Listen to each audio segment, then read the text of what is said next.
So good morning everybody, welcome. I'm Michelle Moran, I'm Chief Executive of Humber NHS Foundation Trust, and it is a real pleasure to stand here again to open our 7th research conference.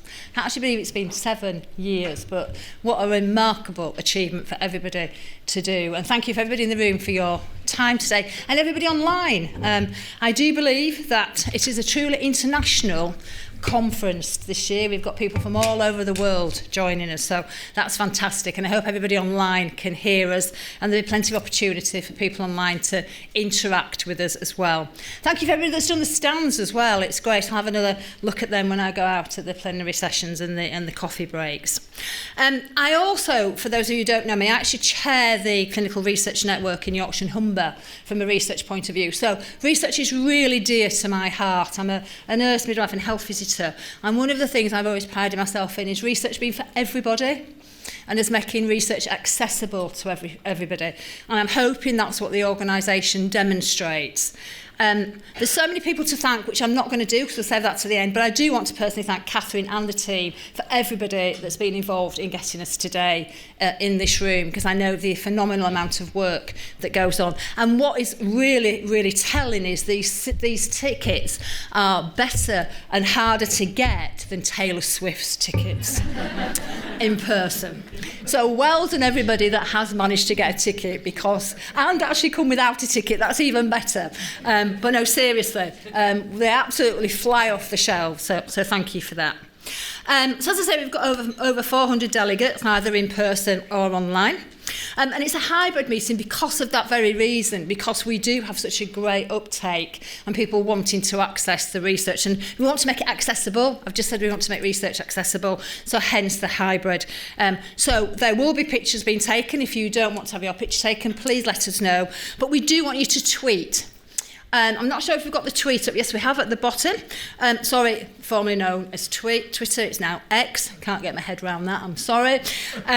But please do tweet. Let us know what you think. Comments, observations. Let's just tell social media what's going on. And it's #HumberResearch 2024.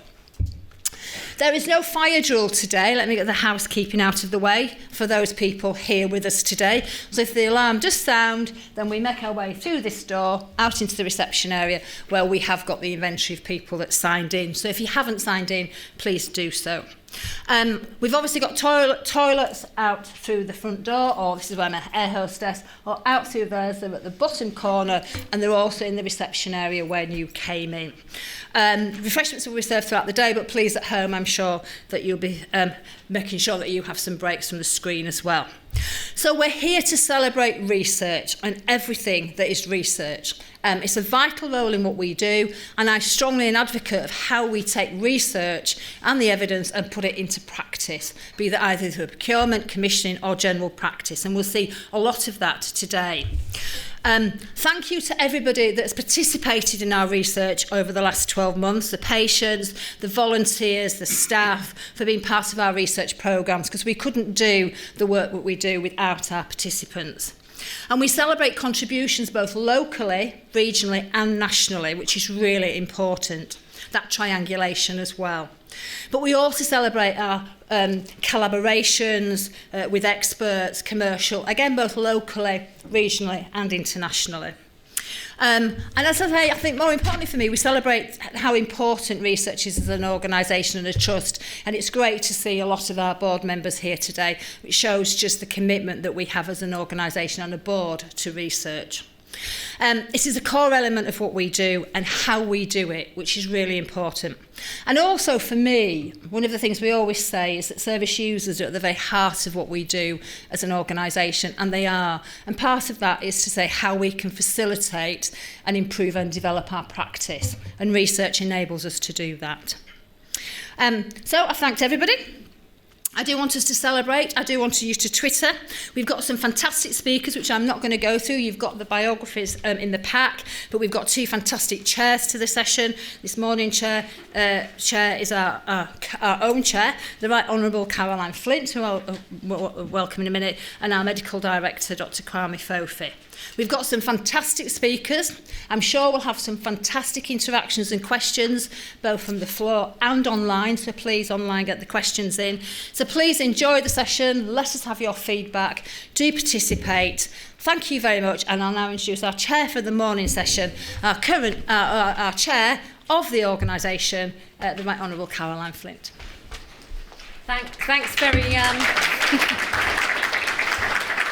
Thanks very much, Michelle. I'm really delighted to be here today, and just looking at the diversity of subjects we're going to be exposed to this morning, there is no excuse for anybody going away without learning something new, that's for sure. So it's great to be here. I'm sorry we've got the rain happening in the downfall it is, but there we go. By the time we come out of this windowless room at the end of the day, no doubt there'll be rainbows. Right, so let's get cracking because we've got a lot to get to. Just to let you all know, the speakers have all been given, I think, is it 20 minutes, Catherine? 20 minutes, so speaker alert. I'll be putting up a 2-minute sign in order for you to complete, because we do want to have questions from all of you and from those who are watching online as well. But first of all, I'm going to ask Catherine to come up, because a very special person for Humber died recently, Wendy Mitchell, and Catherine, a friend of hers and colleague, wants to say a few words. Thanks. Thank you. Hi, welcome everybody. So as Caroline said, this is going to be a huge tribute to our beautiful, delightful Dr. Wendy Mitchell. Thank you to Sarah and Gemma, her daughters, who are joining us this morning. She was such an inspirational lady, so I thought it was only fitting to start this conference with Wendy, because she's helped for so many years with research. I'm not going to say any more because I know we are running behind time already, and I think the video actually speaks for itself. So thank you.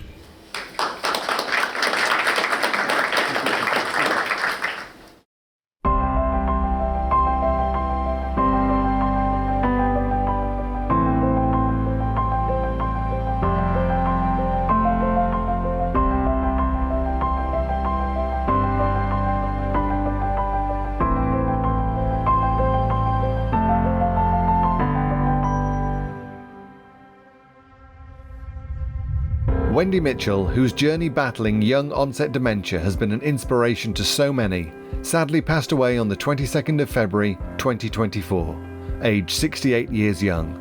Such an incredible supporter of research in our trust, and a truly wonderful person. Our research team will miss Wendy very much, and would like to say a huge thank you for everything she did by sharing this compilation video. Our tribute to a special lady whose imprint on our lives will live on in what we do. It seemed fitting that we start our conference with Wendy, since she dedicated so much of her time to research following her dementia diagnosis in 2014. Hi, I'm Catherine Hart. I'm the Assistant Director for Research at the Trust. And I just wanted to say a few words about Wendy. I have no idea where to begin, because words can't really say enough about her. As well as being a warm and wonderfully caring friend to me, Wendy was such an amazing lady and a true inspiration, not just to me, but to our research team and to so many more people across the Trust, the region, and indeed the whole world. I never ever failed to be amazed by Wendy's resilience, her passion for research, and her determination to remain independent and to keep finding ways of battling the challenges dementia put in her way. If there was a solution to be found to help her stop dementia winning, then Wendy would absolutely find it. And she even did this at the end. I've personally learnt so much from her, and have shared that with friends and family along the way. Especially now I too have loved ones living with dementia. And I'm going to go on sharing Wendy's wisdom. Her books are such an incredible read, and her generosity to give of her time and her experience knew no bounds.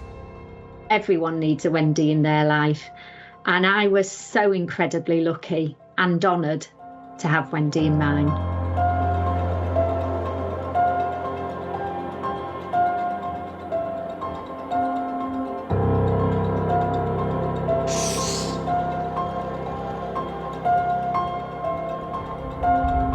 Wendy's passion for research was undeniable.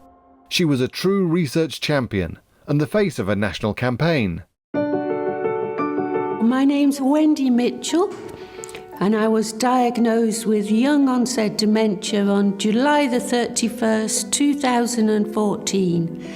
And I might not have much of a short-term memory, but that's one date that stays clearly in my head. So I went into this deep depression because I thought it was the end, because no one told me any different. Well, after a little while, I started to meet other people with dementia. Here I was looking at a woman who'd been diagnosed for 10 years, and she was speaking eloquently on a stage. And she was involved in research. And so that gave me that hope for a life still to be lived. I started to be involved in medical, social, technological research. Then I was suddenly asked to be involved in the launch of Join Dementia Research, this website that would actually change the way researchers found participants. When I became a research champion, I could convince other people that research was the way to go. We can't change the future unless people take part in research. Dementia strips away so much, and being able to take part in research just makes you feel that valuable part of society again. It gives you hope for a better future.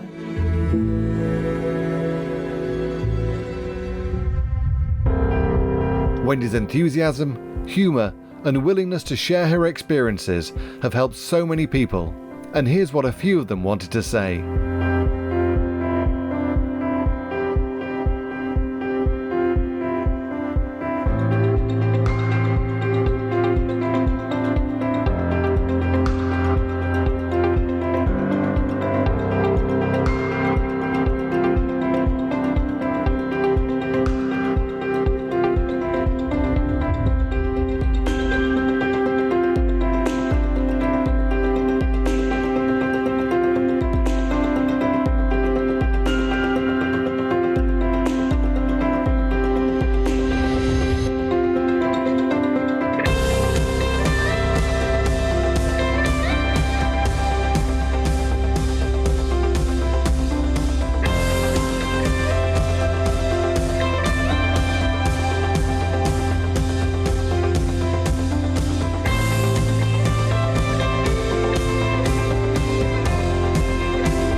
Wendy used to say that being diagnosed had given her so many new opportunities, and things she would never have thought possible before dementia became her unwelcome visitor.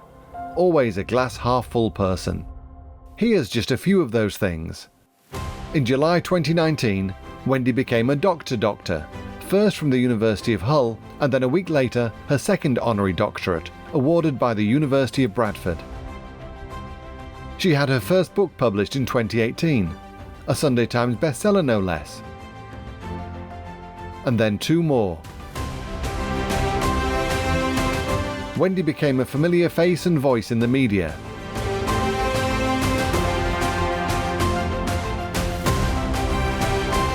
She was thanked in a BAFTA speech by Julianne Moore. Everybody in the Alzheimer's community who was so incredibly generous with their time and their information and their experience, particularly Gillian, Wendy, and Christopher, who spoke to me so eloquently about their experience. Wendy received a British Empire Medal for services to people living with dementia in the King's Birthday Honours in 2023. She also won an award at the Alzheimer's Society People's Awards 2016, winner in the Realising Potential volunteer category, and the award was presented to her at St James's Palace. She facilitated multiple Recovery College workshops, usually oversubscribed, as she never wanted to turn anyone away. Some quotes from those attending her workshops.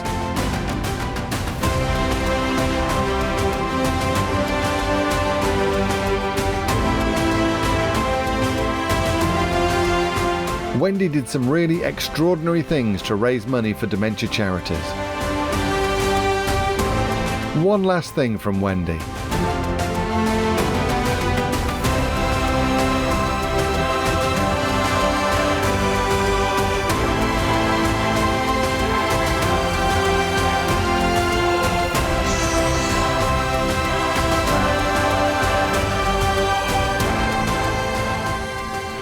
Take part in research and help give hope for the future.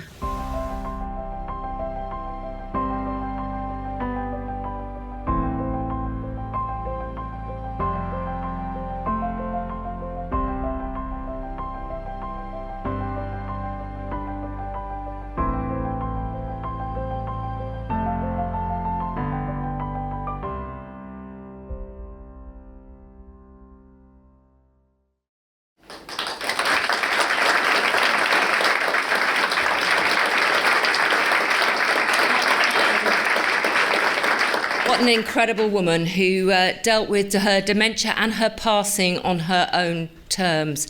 And our heartfelt thanks to her family, to her daughters, for sharing Wendy with us at Humber. Thank you so much. Okay, let's move on to our first speaker for the day. Soraya, if you can take your position, please, and involve us in your discussion around addictions research. Hi, everyone, and really just also to say that Wendy was such an inspiration to me and to all of us. So I'm Soraya Myatt. I'm Director of Medical Education at Humber and a consultant addiction psychiatrist at Humber, working at East Riding Partnership, and honorary reader at Hull and York Medical School. So hopefully I can move this along.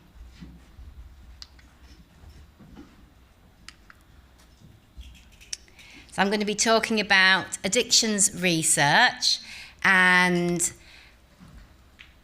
I started in addictions research probably in around 2001, so not that long ago, but I've always loved research. As a medical student, I did research in genetics of schizophrenia and then moved on. When I moved to the Maudsley Hospital, I was really lucky that while I was training, we would actually have the authors of studies come along when we were discussing studies and presenting them. And that really was my inspiration, to have the people there who are doing research and doing these studies, and how it then impacts on people on the ground, on patients. And I wanted to get involved in addictions research, so I spoke to some of the authors and I said, I'd like to do this. And that was kind of how I got involved in it, because I wanted to do that. And the first thing that I got involved in was Cochrane reviews, which I don't know if anyone knows about Cochrane reviews. They're reviews of all the literature.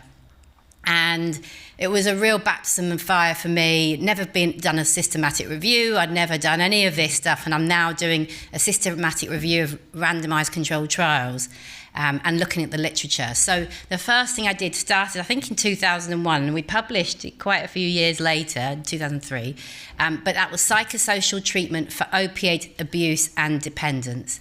And what we found was psychosocial treatment alone is not effective, and we know that now. I went on to do a few other Cochrane reviews related, but that was my kind of first part of addictions research. I then went on in my higher training to work with, and it's a story I might just mention, that I was working in addictions on the clinical side, and then the professor came in and they were looking to do an injectable heroin clinic. And I was around, I met him, and I said I was interested in doing addictions research. And it was just, sometimes in life you get to meet people that help you move forward. And sometimes in research it's a bit like that, and it shouldn't be, actually, and it should be, which is what I do believe, it should be across the whole of England, across the whole of the UK. It shouldn't be just all London-centric. So that is something to think about. How do you get involved in it when you're in an area that's not as involved in research? But ultimately, I then went into King's College London and did academic psychiatry training. And we did a national study looking at, do guidelines for opioid addictions change does prescribing change after guidelines have been issued?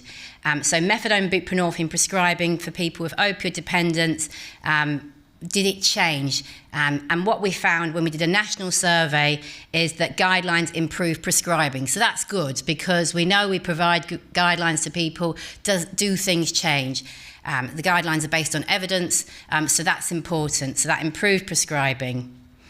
I then went on to do my Doctorate of Medicine Research, MD Res, at King's College London, and that was in an area, wasn't totally the best area. Sometimes you kind of go into these areas because you are, because that's where the research or the funding is. So this was looking at QTC prolongation. That's the heartbeat on an ECG. So when you see that heartbeat, looking at that QTC and opioid treatment. And what we found is that when we look at methadone maintenance, QTC and torsades de pointes, which can actually lead to sudden death, when we looked at who needs an ECG and the prevalence of QTC, we found that people on higher doses of methadone and also using stimulants, cocaine and other stimulants, had longer QTCs. That they then asked me to do a review in the old 2007 drug misuse guidelines, and I did. So that sort of led on to writing a part of the Department of Health guidelines. So that was really exciting to be involved in that research. I've also been involved in pregnancy and addictions research. So we've looked at people in a specialist outreach clinic where we had an addictions midwife, we had an addictions nurse, and myself providing outreach support to women who were giving birth at King's College Hospitals, about 4,000 births a year, and really highly deprived area, and lots of people presenting very late due to addictions and dying actually because of this. So really awful circumstances if people don't engage in services. But what we found with our specialist pregnancy clinic was that more people from Black and ethnic minorities engaged, which is brilliant because that's very important that we engage all of our community. There was less neonatal abstinence syndrome for the ones that engaged as compared to prior. But we did see very high polysubstance use and more complications, which of course are related to that. So these people were very, very complicated ladies, but we were able to engage a higher proportion of women into this service and have better outcomes. So that was has been referenced in the Drugs Misuse and Dependence Guidelines in 2017. Another area that I've been involved in is overdose training and take-home naloxone. And this is actually something that started, I think, in 2003 or 4 when we started work on it, and we're doing it even now. So in Humber, we've got Now Pause study, which I must say John has been absolutely fantastic, and the team from the research team and all of the team, Susanna and the team that have been involved in it, and supporting, looking at this area. But what we originally started off was a national study where we actually trained up people who across the country on opioid overdose management and giving out take-home naloxone. So this is right at the start of this journey. And what we found is that we could train up staff and patients, and opiate users can be trained to prevent overdose deaths. So this is a really huge thing to prevent drug-related deaths, training up patients and their carers to actually give naloxone, which is the life-saving antidote to a heroin overdose. So that's really, that's been on for the last 20 years almost, kind of pushing that forward. And that's now something that is done through all services and is recommended. So it's really brilliant, I think, for me to see research you've been involved in and then going into practice, because I think that's sometimes the disconnect. This also led me to being asked to do some review of the WHO guidelines for community management of opioid overdose, which I then supported. Other areas that I've worked in have been criminal justice and addictions, really big area. We've looked at the effectiveness of opioid maintenance treatments in prison settings and did a systematic review of the literature. And what we found is that opioid agonist treatment with methadone buprenorphine is effective for people that are in prison, but also when they come out, and that helps to reduce heroin use and reduce deaths.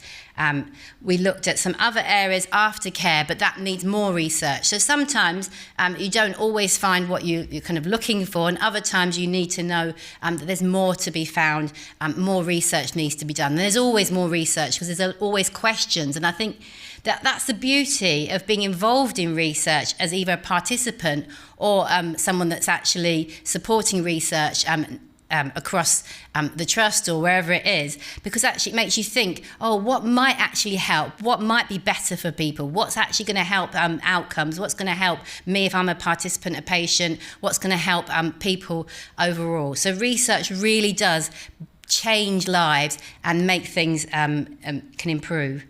Another area which is more similar to the systematic review type of evidence research, I've been involved in 3 NICE guidelines on chronic pain, and this one's on cannabis-based medicinal products.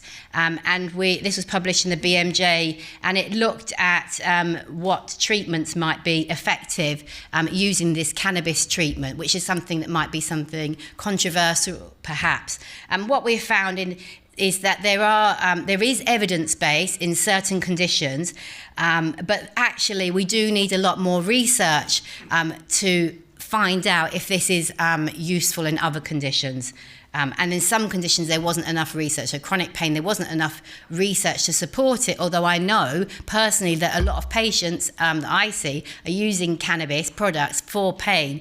So I do think, again, more research is needed in all of these areas. Most recently, and I know we've got colleagues here, Tom and others who have been supportive in terms of telemedicine and addictions, randomised controlled trials. So we started this before COVID, and we looked at telemedicine versus face-to-face consultations for people who had opioid dependence. And what we found is telemedicine had similar outcomes to the face-to-face consultations, but of course less travel. So really good evidence that we sort of thought about. I mean, the reason I'd thought about this was actually travelling around the whole of East Riding trying to see people, patients. It's actually quite difficult when you're the only consultant for the area. So how do we make this kind of work and that patients can access the service in an easier way? So this was one of the ways that basically we looked at. So, but what I wanted to talk about, which hopefully I've got a few minutes, is the randomised injectable opiate treatment trial. And this is something that that I worked in when I was in South London as a trainee, but also as principal investigator in the Darlington site in the northeast. And this is, I suppose, thinking about how do you put research into practice. So I'll go through this. This is heroin dependence has high risk of death. I've talked about that, and high risks associated. It's a chronic relapsing condition. What we do know is, though, that opioid agonist treatment with something like methadone or buprenorphine is effective. So that's really important. We've got lots of evidence to support that. However, so we know that reduces deaths, it reduces heroin use, it reduces spread of bloodborne viruses such as HIV and hepatitis C, and reduces crime, and improves recovery and well-being outcomes. So that's really important. This treatment we know works. However, we do know for some people with heroin dependence who are prescribed methadone or buprenorphine can't stop injecting heroin. And this has lots of implications and many risks. So they have high risks of accidental overdose, deaths, health problems and crimes.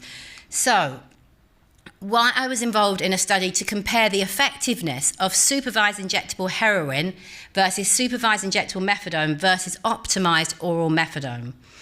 So this was a multi-site, open-label, randomised controlled trial where people who had chronic heroin dependence were receiving oral treatment, methadone or buprenorphine, and injecting street heroin most days. They had treatment for 26 weeks in 3 supervised injecting clinics, and that was in London, Darlington and Brighton. And I know I just met a colleague who was working at the Brighton clinic as well. And the primary outcome was greater than 50% negative street heroin tests in the middle of the study. The primary analysis was intention to treat, and that was adjusted for the centre and for various other factors. So this was the trial. People were not responding to oral methadone or buprenorphine, and they were randomised to the 3 groups: injectable heroin, injectable methadone, or optimised oral methadone.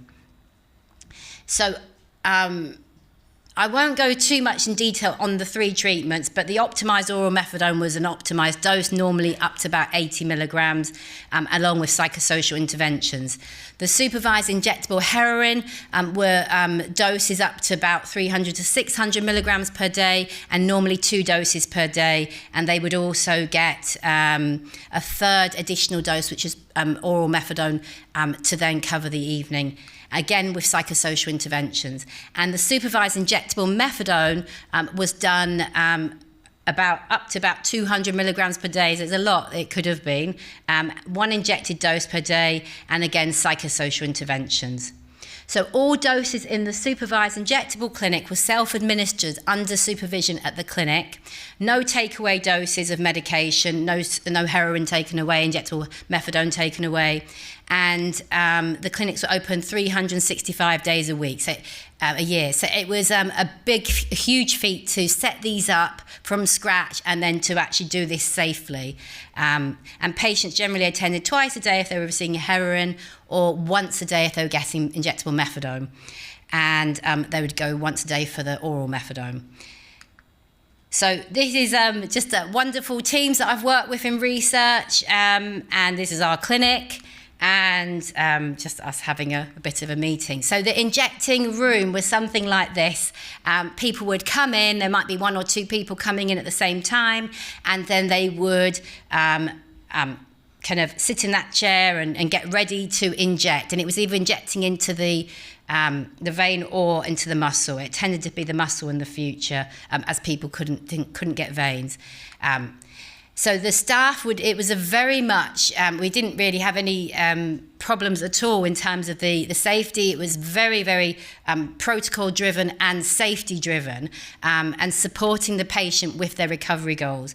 They would check all the medications, draw up the medication, check everything completely, and the person would be assessed before and after they have their dose. So it was really a very much safe environment, which you can imagine. This was in the news throughout England about, shooting galleries and everything else. We had brilliant results. The patients did so fantastic. I'll just say one of the magistrates or the person that would in the court would actually see all of our patients going through. They said to us, "Where's this guy?" I couldn't obviously say. He said, "Is he dead?" Because we have not seen. He comes in every like 2 months. He'd be coming in, or every 2 month he'd go in and out of prison, in and out of all sorts. And then he wasn't there, and he was in our clinic, doing well. We had people that got their lives back together. They got their children back. Things that had never been thought to be achieved. People that were sex working, stopped sex working. They were sex working to inject heroin. So coming through our clinic, getting their lives back on track, getting into college, getting home stable. Things that we might just say are just that we would hope would happen for all of us, but had never happened to those people, and getting their lives back. So really fantastic results that would come through for the people in the treatment. And then there is something about being in a research study, I think, as well. However, so looking at the results, we screened 301 patients, enrolled 127 who were consented and enrolled, and started treatment in about 40s for each group, injectable methadone, heroin, or the oral methadone.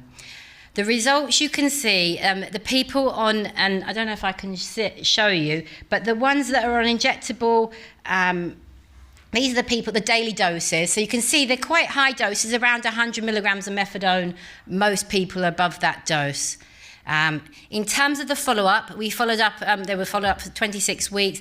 80% was still in the assigned treatment, and there was around 30 in the injectable methadone and oral methadone group, but more in the injectable heroin had stayed in treatment. And staying in treatment in addictions actually it can confer additional benefits, because of course people do better when they stay in treatment in addictions.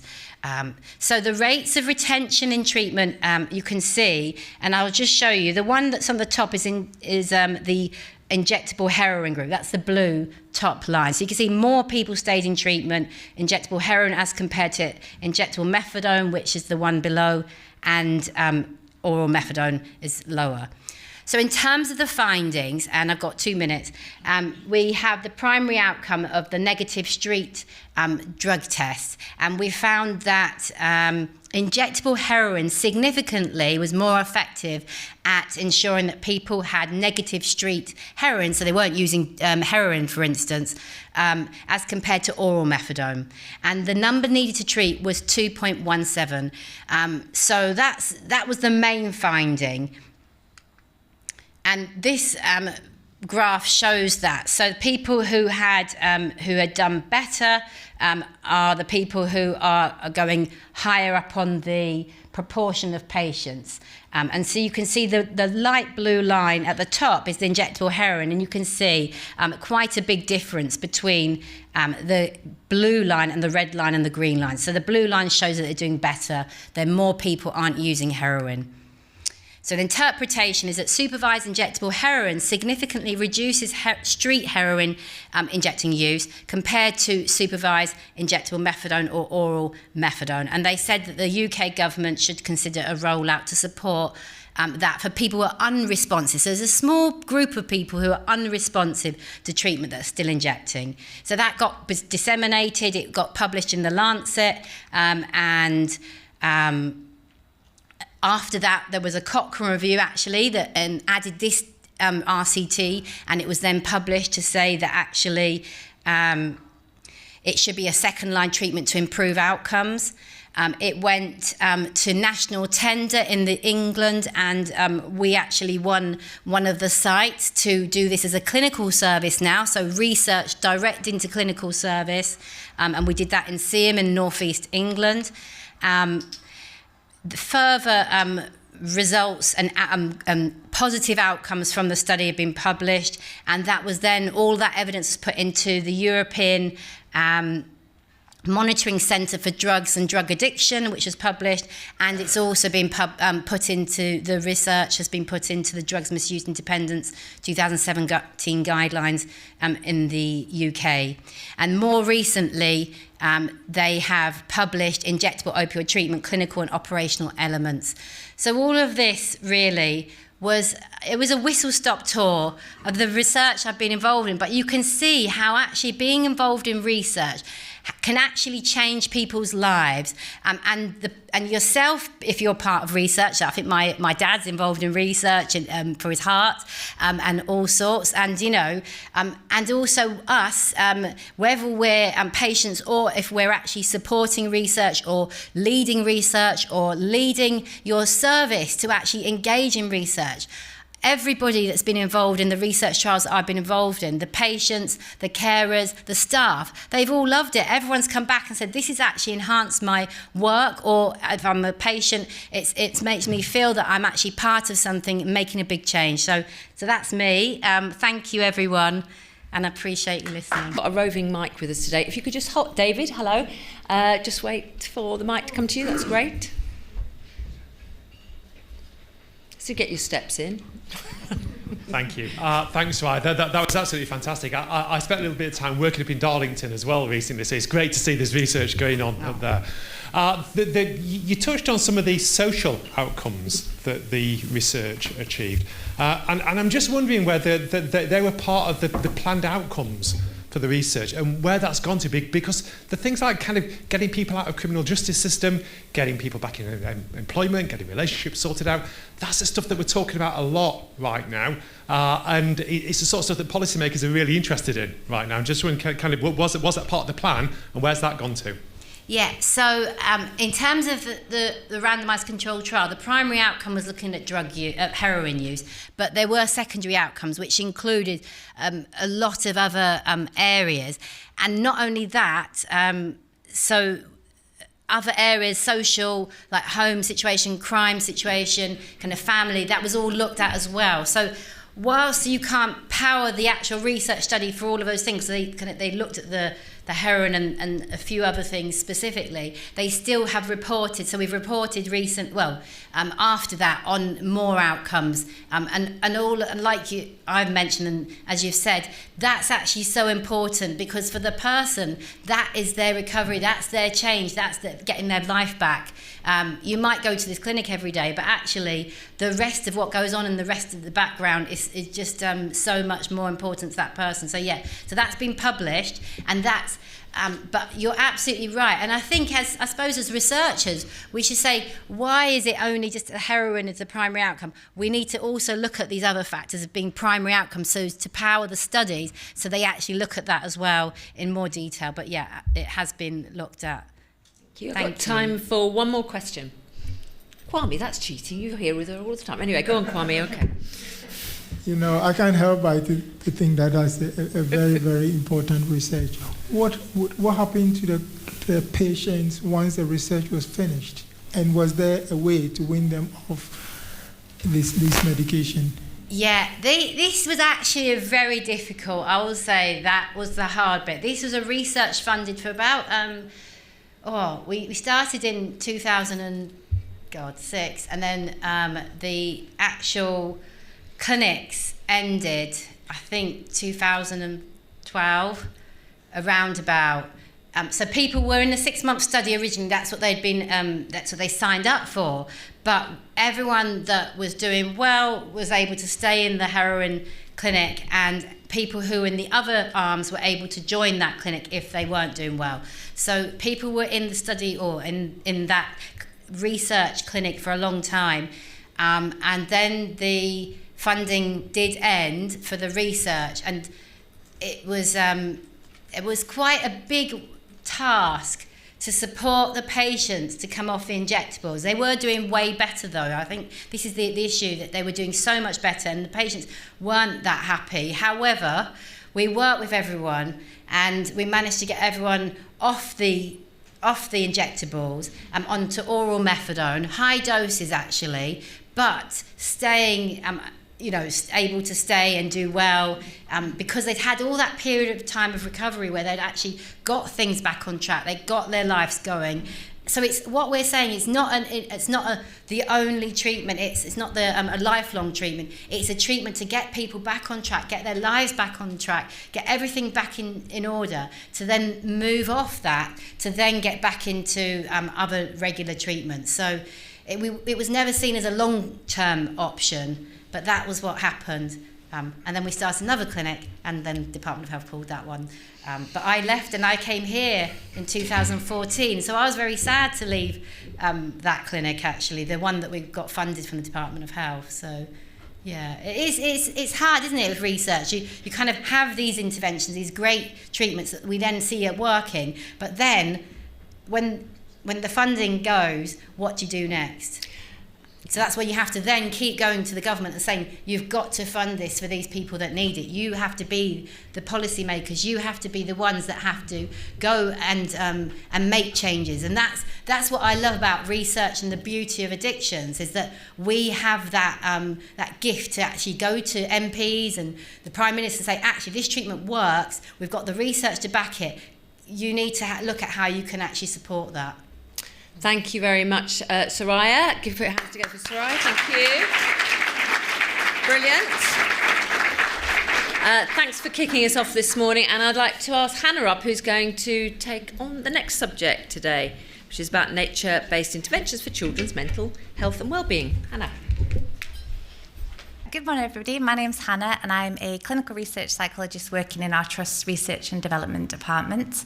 And today I'm going to talk about how nature and the outdoors can help support children's mental health and well-being. And I think one of the themes of the day probably is about the importance of involving patients, members of the public in research. So I just wanted to draw your attention to this picture. This is 3 of our co-production members on one of the studies I'm going to talk about, so part of our research team. So that kind of direct link in terms of impacting on people's lives. So today I'm going to give a little bit of background about how nature and the outdoors can support children's mental health and well-being, so looking at a lot of the research that's already out there. Then I'm going to look at two particular studies that I've worked on. The first one, the Conifers study, is a NIHR RFPB study we've just completed last August, but we're planning the next phase of that. And then the second one is looking at Forest School intervention for children's mental health and wellbeing. So that's a study that we're proposing and hoping to get funded. And then think about some of the common themes and issues that have come up when we've been developing these research bids. So some of the kind of common questions that we're getting, some of the barriers that are arising, and some of the things that we've learned in developing these studies. So when I was putting this talk together, I was wondering whether intervention was the right word, because it sounds quite medical, really, and you're thinking about something that it's outside, it's nature, it's outdoors, we can all go outside and access it. But then actually, looking at some of these statistics and facts here, what we know is that actually a lot of children and young people aren't accessing outdoors, that play is reduced, that we're not kind of maybe as connected to nature as we used to be. So to me, intervention, I guess, is something's not quite going right, and we're doing something to intervene and put some kind of change in there. So yeah, I'm sure everyone can read them, but quite shocking really that fewer than 1 in 10 children play in wild spaces. And I just remember kind of growing up, we were always out. We were roaming 5-6 miles away from our homes. You know, I don't think my mum had a clue where we were, but I feel like I really benefited from those experiences. Sometimes you fell over, sometimes you got hurt, but it was kind of learning to assess risk and that kind of skill development that's really important. So I think intervention maybe sounds a little bit medical in this context, but it's probably the right word. We also know, and I'm sure nobody in the room will be surprised about the kind of really worrying rates of mental health in children and young people. It's kind of in the news quite frequently. I think, you know, the COVID pandemic really hit home. It impacted on a lot of children, particularly children maybe from disadvantaged backgrounds. The cost is significant, and a lot of our services are quite overwhelmed. So we kind of quite frequently hear about waiting lists in CAMHS, you know, kind of needing to develop new ways of supporting children and young people. And then coupled with the fact that there's a lot of research out there to suggest that the UK is one of the most nature-depleted countries in the world. Kind of our green spaces are shrinking and shrinking, and children have got less access to go and play in parks, to be outside, to roam, to kind of develop all those skills that are really important. We know that the climate crisis is also impacting on a lot of children, so climate distress is becoming more of a difficulty. So I guess to me, the use of nature in the outdoors, which is a free resource that we've got, just makes sense, really, to kind of think about how can we introduce it into more settings, really, to support children's mental health and well-being. So there's an awful lot of research out there, and there's a really great book called Losing Eden by Lucy Jones that really summarises some of those statistics and facts and the kind of importance of nature and outdoors and well-being. But we know that contact with nature is really beneficial for physical activity, also supporting cognition, behaviour and mental health, and there's a lot of systematic review evidence out there for that. There's this really great paper published by Natural England, Children Nature Programme, and that's looking at the importance of nature within schools, which I would really recommend you read if you're interested.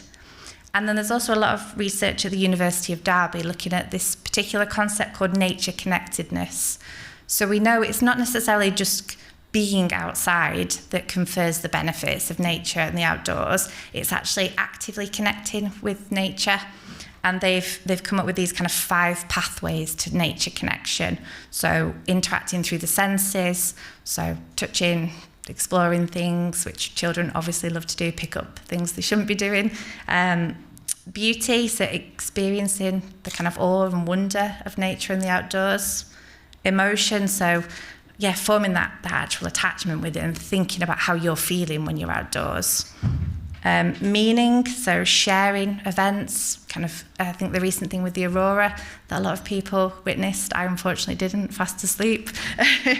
But kind of, yeah, I think that inspiring of awe and kind of feeling connected to part of the natural world. And compassion, so, you know, kind of having an understanding of we're all connected and kind of respecting nature and creatures. And we know that people who have higher levels of nature connectedness kind of do report that their lives are more worthwhile, they feel happier, they've got less anxiety, there's loads of positive impacts.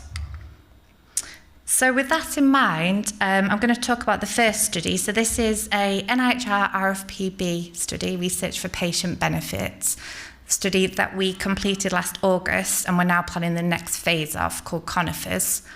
So we wanted to take all that evidence about, kind of how nature can be helpful for children, but also look at the particular evidence for children with ADHD, because there's quite a lot of particular papers that show if children with ADHD are outdoors, they learn better, they feel better, they feel calmer. There's kind of a lot of study evidence there. So we wondered, well, can we kind of harness that essentially? Could we create and co-produce with parents, children with ADHD and professionals, a particular intervention that parents could use at home to help them support their children's well-being? So this was a study sponsored by LYPFT, so the comic team, who I work quite closely with.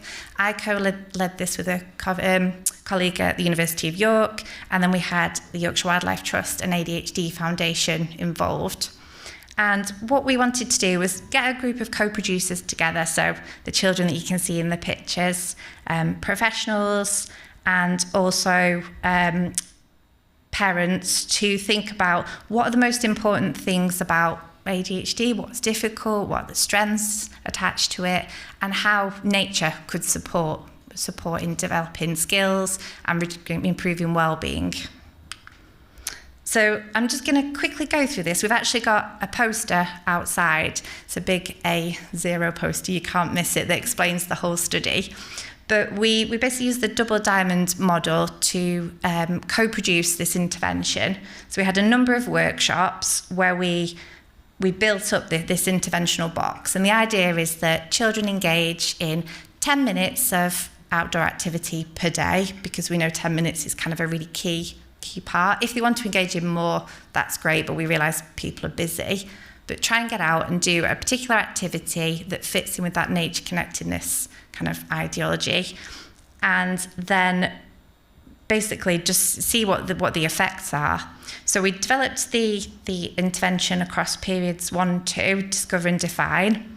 And then once we had the intervention, we gave it to 10 new families to say, right, over 6 weeks, you go and try this and see what happens. And we got some really, really positive feedback. We used some outcome measures like the ARCADS to see if there was any improvements. Obviously, it's very small scale, but we just wanted to test the feasibility of using those measures.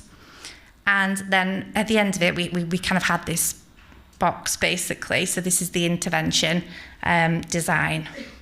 So the phase we're in now is that we've finished this funding, we've got this kind of product as such, but the question throughout really was, where does it fit best as an intervention? So it's not like you can just have these boxes in the library that people come and take and they're free.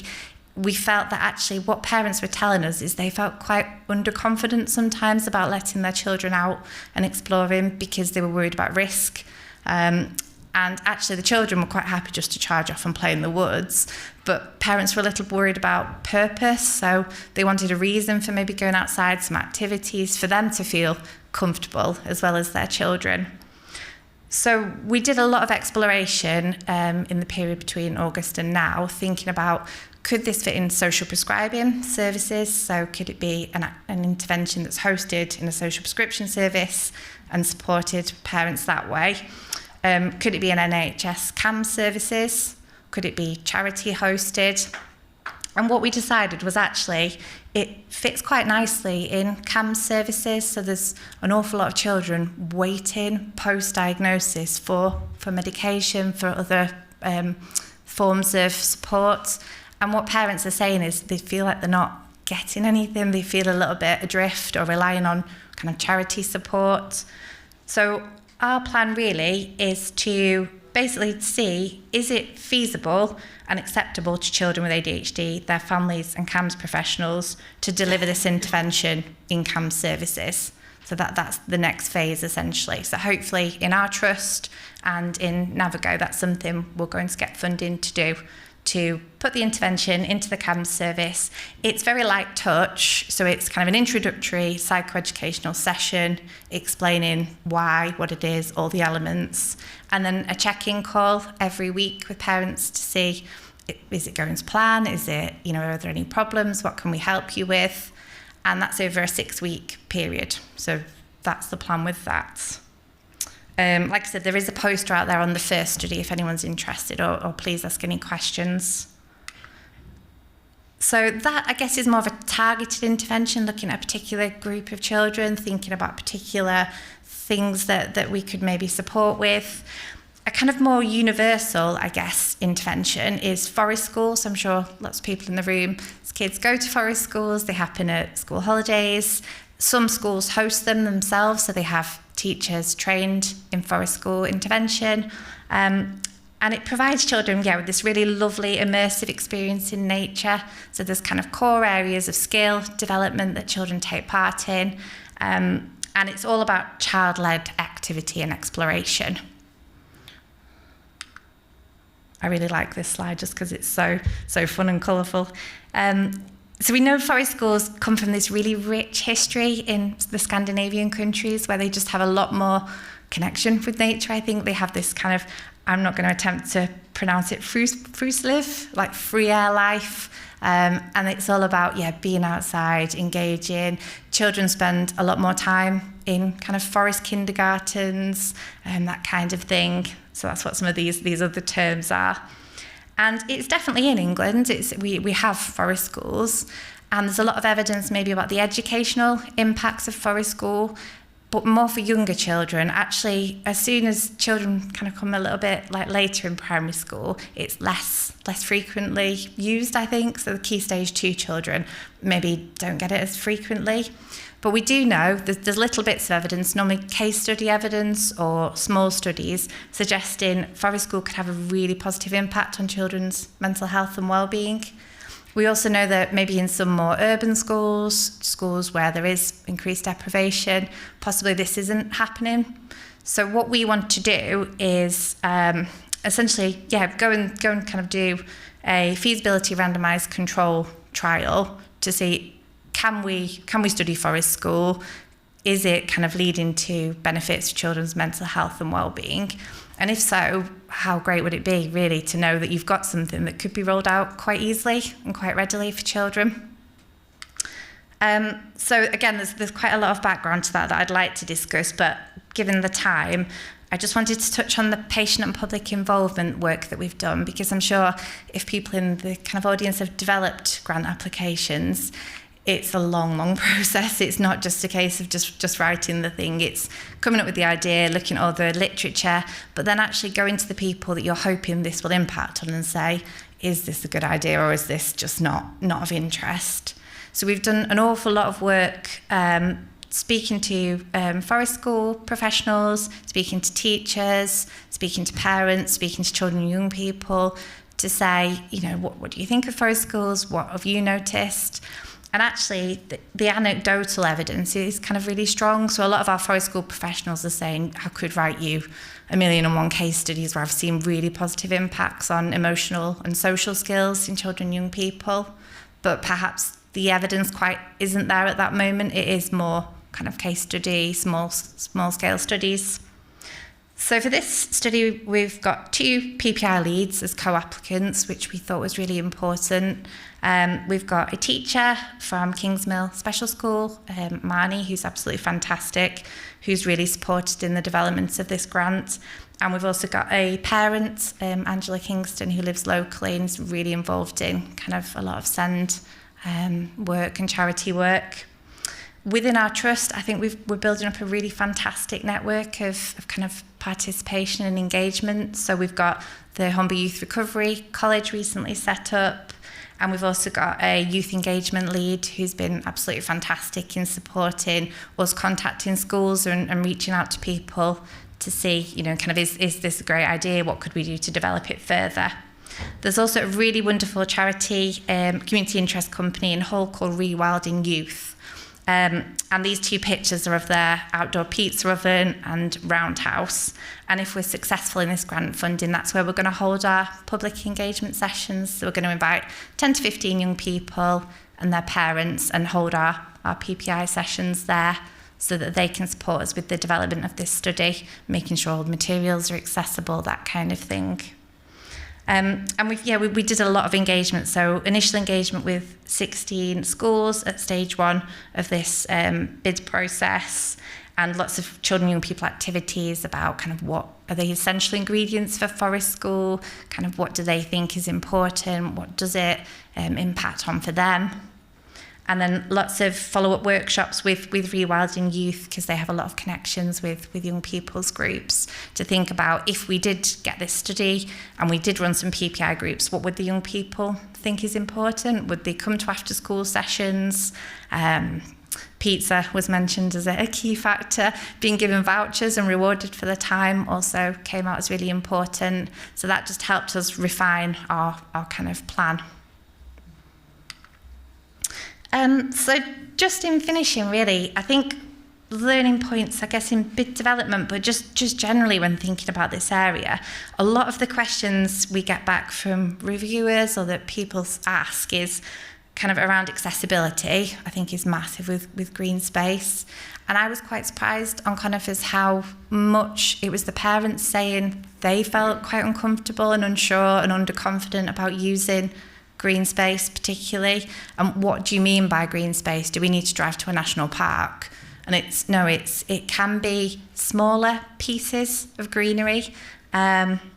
So this really nice little quote here from the book that I mentioned before, Losing Eden by Lucy Jones. Sometimes it's noticing those tiny things, and they call it kind of moments of soft fascination. So where you become just really focused and interested in something that's quite small. So that can happen anywhere. We could walk out today and find loads of really interesting little bits of nature that maybe we hadn't thought of.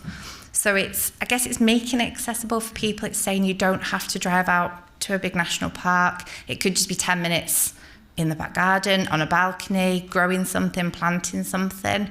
So I think that's kind of how we've thought about that. But also recognising that, like I said, urban green spaces are decreasing. So it's thinking, if you live in the centre of Hull, where realistically can you go?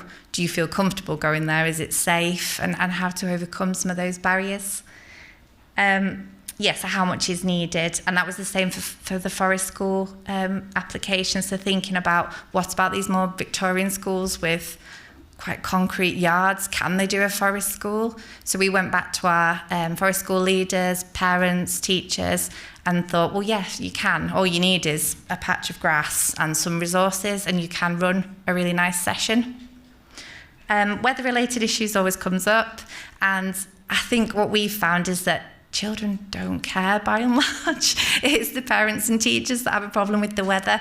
Children will charge out, get wet, and that's actually part of it, really. But then thinking about clothing, all that kind of stuff. I guess another one that some people have said is, well, what's the big deal? Anyone can go out and spend time outdoors. Why does it have to be an intervention? And hopefully I've maybe answered some of that. But it's not just about going outdoors and doing anything. So with Conifers, it's very much about activities that are designed to support the specific difficulties around ADHD. So, for example, very physical activities designed to kind of burn off energy, quite focused, concentrated activities designed to help attention, sensory activities or relaxing activities, all designed to soothe. So it's more thinking about targeted and specific parts of being outside, that nature connection pathway, using the evidence base. And also, confidence and skill building, because actually some people don't feel confident to go out. They feel scared, unsafe, worried about picking up things they shouldn't. So it's learning and developing the skills to feel okay with being outside if you haven't done that before. I'll just quickly say this. So this was just a few things that we learned about working with children on the Conifers study. Making it really accessible, reimbursing people for their time is really important, providing food and drink breaks. We had a graphic designer as a live scribe, which was really useful because we got all those brilliant notes taken in real time. reward systems, any kind of participation's fine. So the young lads in the tree here weren't engaging in the activity they were supposed to be, but that's fine. You can still go over, you can ask them what they're enjoying, what's going on for them. That's not a problem. Flexible activities, so multiple things going on at the same time. Fun and play, making research fun, because it can be. It doesn't have to be dry and dusty. And valuing everyone's thoughts and opinions. And yeah, I think children are the best for telling you if something's rubbish, they will tell you. And just taking that on board and then thinking about how to use that. So I think that's it. Thank you very much.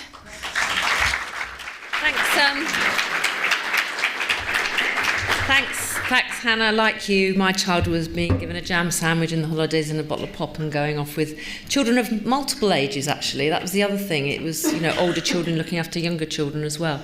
Okay, over to all of you. Any questions for Hannah? Gosh. Did I miss someone? Hi, Hannah. Hi, Thanks for a great presentation.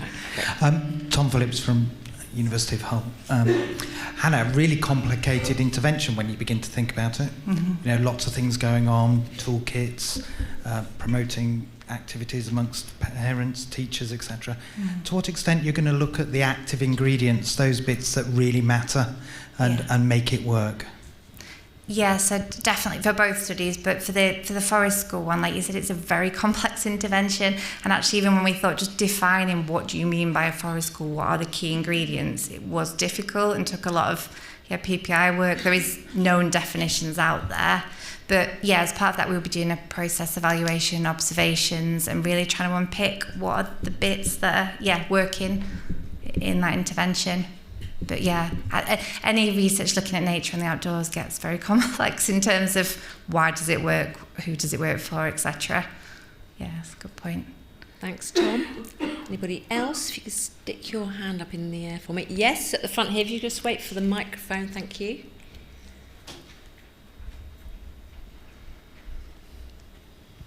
Thanks, Anna. Just my question is with regards to things that are more digital. So you hear things about forest sounds on Spotify or wave sounds. Where's the place for that in the management of these children? Yeah, no, that's a really good point. So there's loads of research even to suggest just looking at an image of a kind of beautiful outdoor scene has kind of benefits. So yeah, I think it's acknowledging that as well, that sometimes, say it's a really rainy, horrible day, maybe that's an activity you could do. You could put kind of some nice soundscapes on and be looking outside. So we've really tried to integrate some digital. So in the Conifers pack, there's activities that are a little bit more appropriate for being inside or days that you can't get out, acknowledging that, digital means are kind of maybe not as good sometimes, but are helpful, definitely. And I'm also really interested in children's interest in computers and all that side. And I almost don't think you can separate them sometimes. I think it is being realistic, isn't it, about actually some children might want to go out with their phones and be taking pictures or using apps. And actually, as long as that's promoting a connection, that's great. Thank you. Thanks very much. And last one at the front here, Priyanka. Hello, I'm Priyanka. I'm an associate non-ex from Humber. I just want to ask, we support a marine charity from work that takes out children like this and take them on like little sea voyages, and they help to do things on the boat and things like that. Have you sort of ever thought of looking at the sort of marine opposed to the wildlife as well? Yeah, no, that's a really good point. So I'm also involved in, didn't have time to talk about it today, but there's something called the Green Social Prescribing programme. So it was a test and learn programme that we had in Humber and North Yorkshire, which has just been extended. And as part of that, blue activity is really essential. So it's green and blue activity. But yeah, I'd be really interested to hear more about the charity as well. That'd be really good. Thanks, Hannah. Thanks, Priyanka. What a great idea. You want to make your asset is the coastline on the East Coast. I mean, it's there for the taking, isn't it? So, yeah, thank you. Good connection made there. Thanks very much, Hannah. Thank you.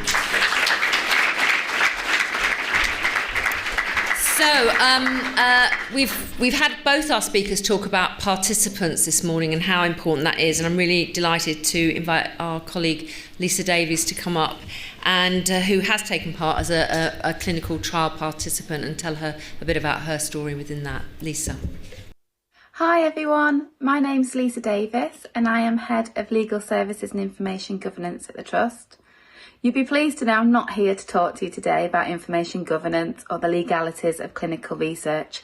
I'm actually here to talk to you about something a lot more personal, and that is how my own family has benefited from clinical research. And to help me do that, I'm here with my son. Evan, do you want to introduce yourself? Hi, I'm Evan, I'm 12 years old and I'm on a clinical trial called immunotherapy. To help explain how much the clinical research has helped us, I think it'd be helpful for me to tell you a bit of background to my family. So we are a family of 4. There's me, my husband Ben, and we have 2 children, Evan and Roman. Evan you just met. Both Evan and Roman are very talented footballers. They both play high-level academy football and doing exceptionally well. However, in September 2022, Evan became unwell. He started having a spontaneous limp, so he had a lot of pain in the bottom of his foot. Over the next couple of months, this eventually spread all the way up to his knee. He then gained a rash. He was having spontaneous nosebleeds and was really fatigued and tired all the time. We took him to hospital and he was admitted for 5 days, and he was diagnosed with a condition called juvenile idiopathic arthritis. Evan, do you want to explain what that is? Juvenile stands for under 16, idiopathic stands for unknown cause, and arthritis stands for inflammation in the joints in Latin. When Evan was first diagnosed, I remember thinking, oh, that's not too bad. He'll have a bit of rest from football and he'll be better. However, unfortunately, that wasn't the case. So Evan's condition is an autoimmune condition, so it's actually his immune system that attacks him from the inside, and it attacks his joints, his skin and his organs, and makes him very unwell.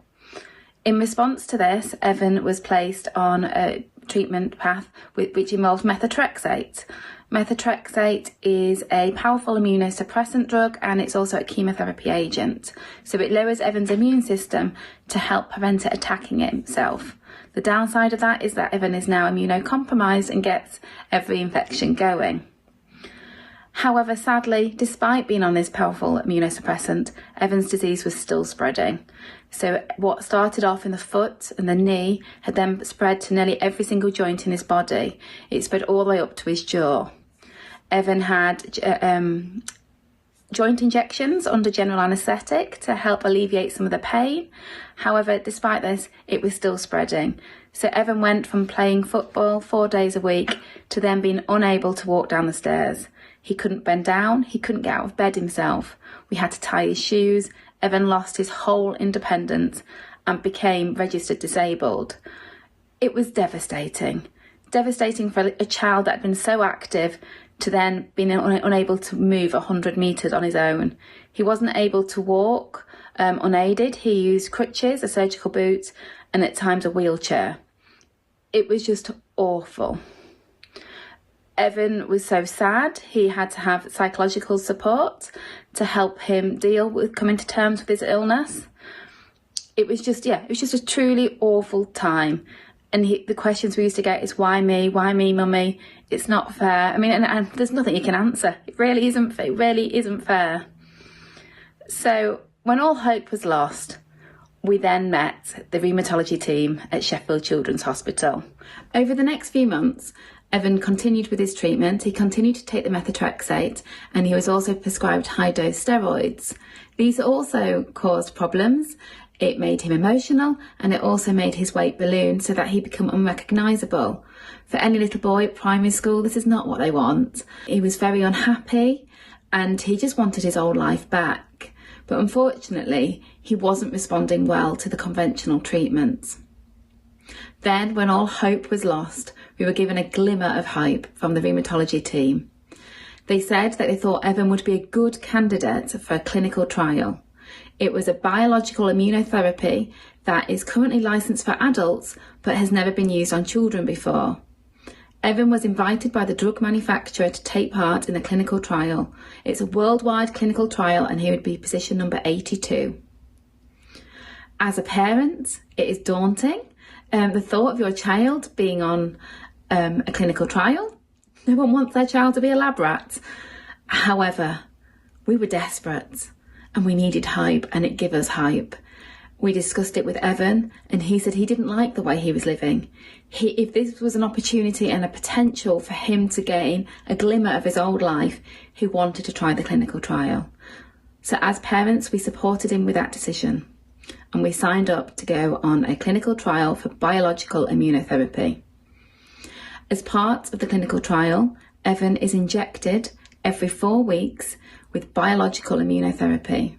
Each treatment costs around £7,000 and it's funded by the drug manufacturer but administered by the NHS. The team that supports Evan is wonderful. As it's a clinical trial, he is heavily monitored.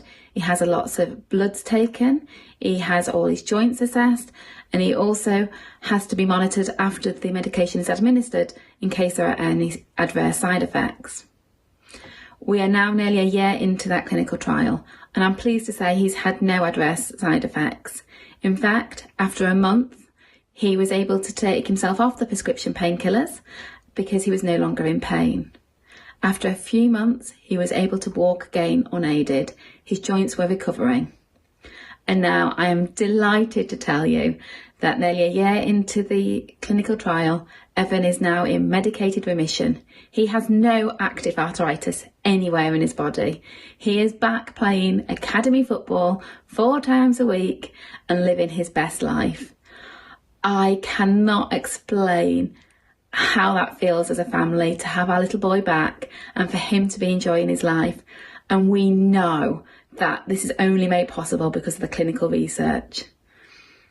So our message to you is that if you are thinking of a potential research opportunity for one of your patients, please consider it, because you never know who you may give hope to, and you never know whose life you may change. Without doubt, our lives has been changed by clinical research.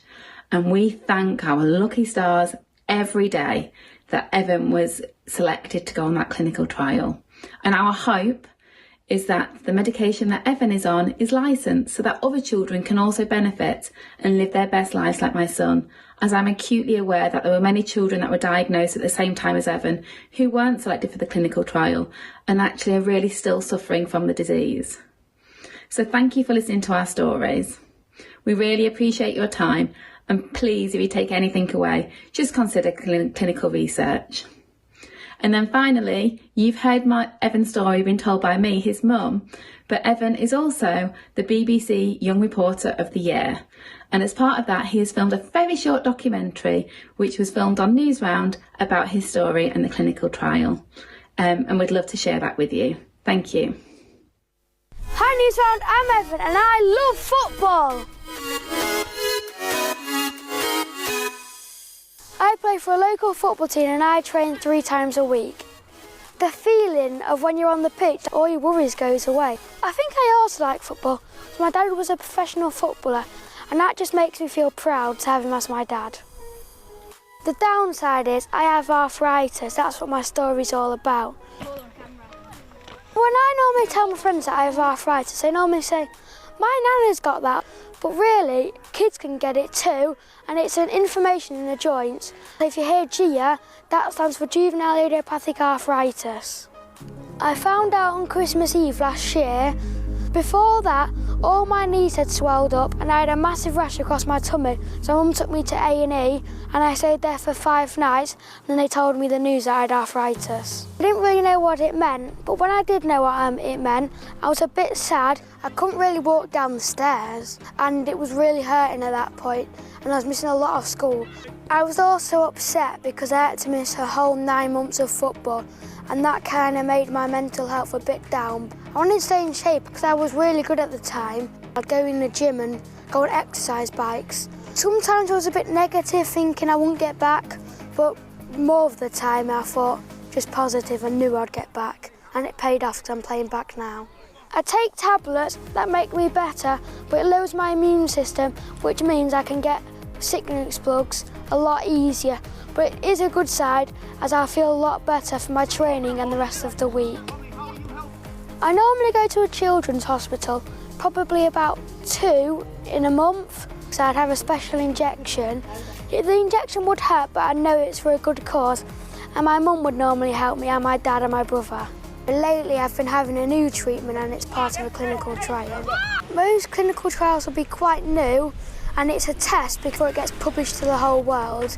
They make you better, but sometimes they can't work. I'm the second person in England to be on this clinical trial, and me in the hospital and all my family are hoping it's going to make me better. Even if you have got a condition like me, don't let it hold you back. Thanks, Who's Round, for coming to watch my training. See you later.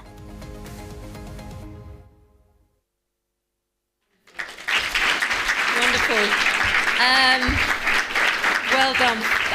What a great point to just allow you to all go for a cup of tea and coffee and a comfort break. So I hope you've enjoyed it so far. If you could all be back at 11:15, we'll get on with the next session. So have a good break. Thanks. Okay, I hope you are suitably refreshed and powered up for our next session to lunchtime. Really pleased to have Rowan with us, who's going to open our next part of today's event. Thank you. Thank you. Hi, everyone. So, I'm Rowan Diamond. I'm coming from Oxford today. I'm a clinical psychologist by background and a research fellow with the NIHR. And I'm talking about what helps people with mental health issues, and in particular people with the diagnosis of psychosis, which I'll explain in a minute, to be more physically active. So for those of you who don't know, just a very, very quick introduction to psychosis. Psychotic disorders that involve having psychosis can include people having experiences of hearing things or seeing things, for example, that other people can't, or having very strong beliefs that are said to be unfounded. So people with these conditions have extra difficulty in being physically active. So I wanted to say a few thank yous. To me, as for previous speakers, it's really, really important that the experience of people who've dealt with this in the past comes through in the design of my research, the way that I do it, the way that I even start off asking about what's important. And the McPinn Foundation are a fantastic charity who've really helped me with this. The NIHR who've funded me, so thank you very much to them. It's been quite helpful having enough money to be able to do what I need to do. It's fantastic. And you guys. So you were very important to my study that I'm going to talk about now, and are also helping me with the next follow-on study as well. So thank you so much for your support. And in particular, to Emma Anderson, I don't know if Emma's here today. Emma was working at the CRN at the time and really helped me to get people to take part in my research.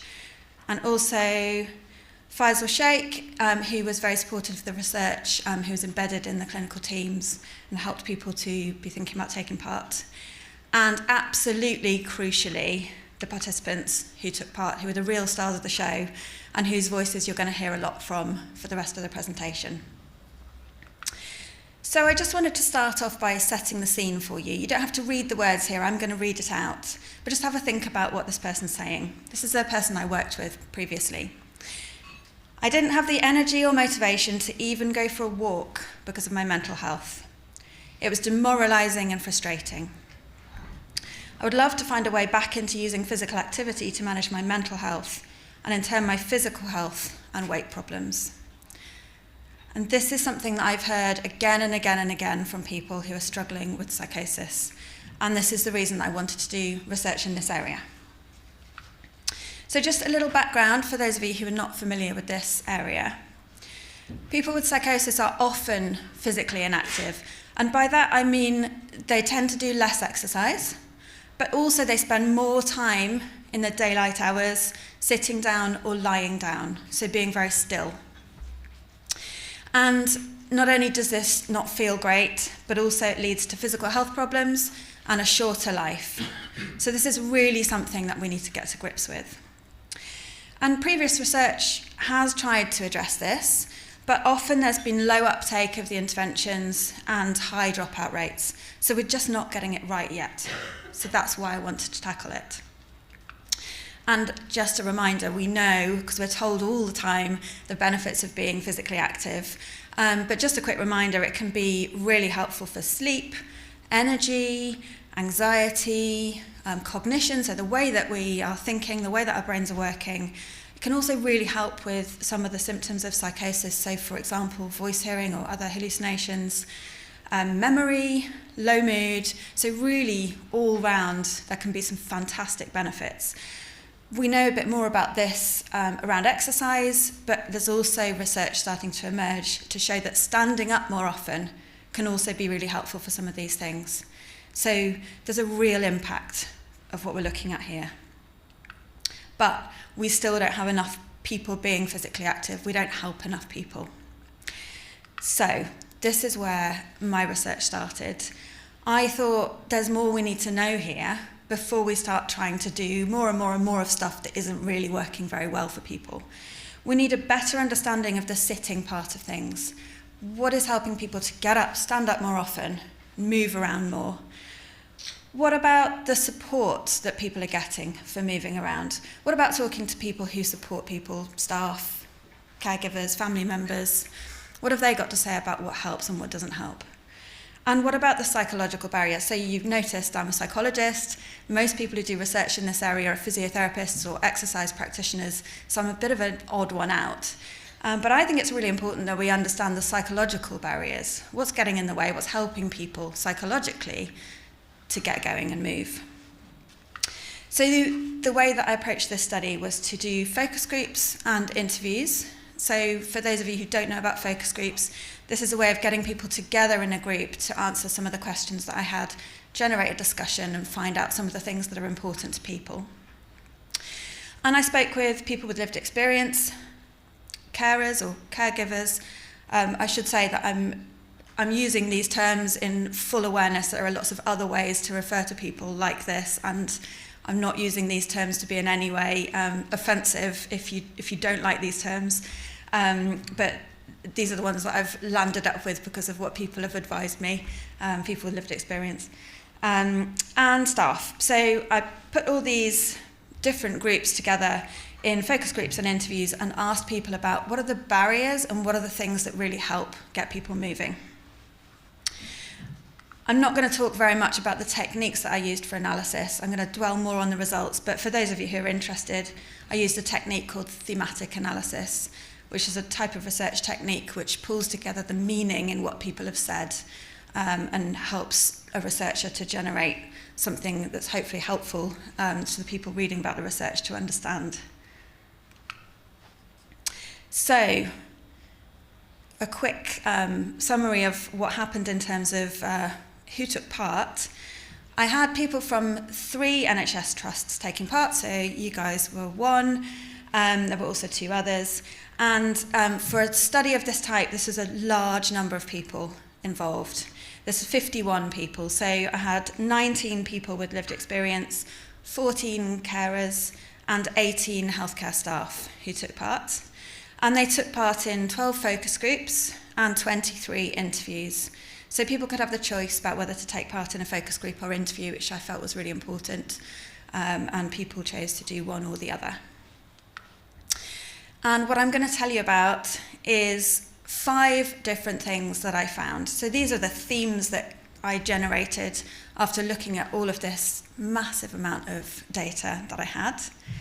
And conveniently enough, to make it nice and memorable for you, they all begin with P. So this is the 5 Ps framework.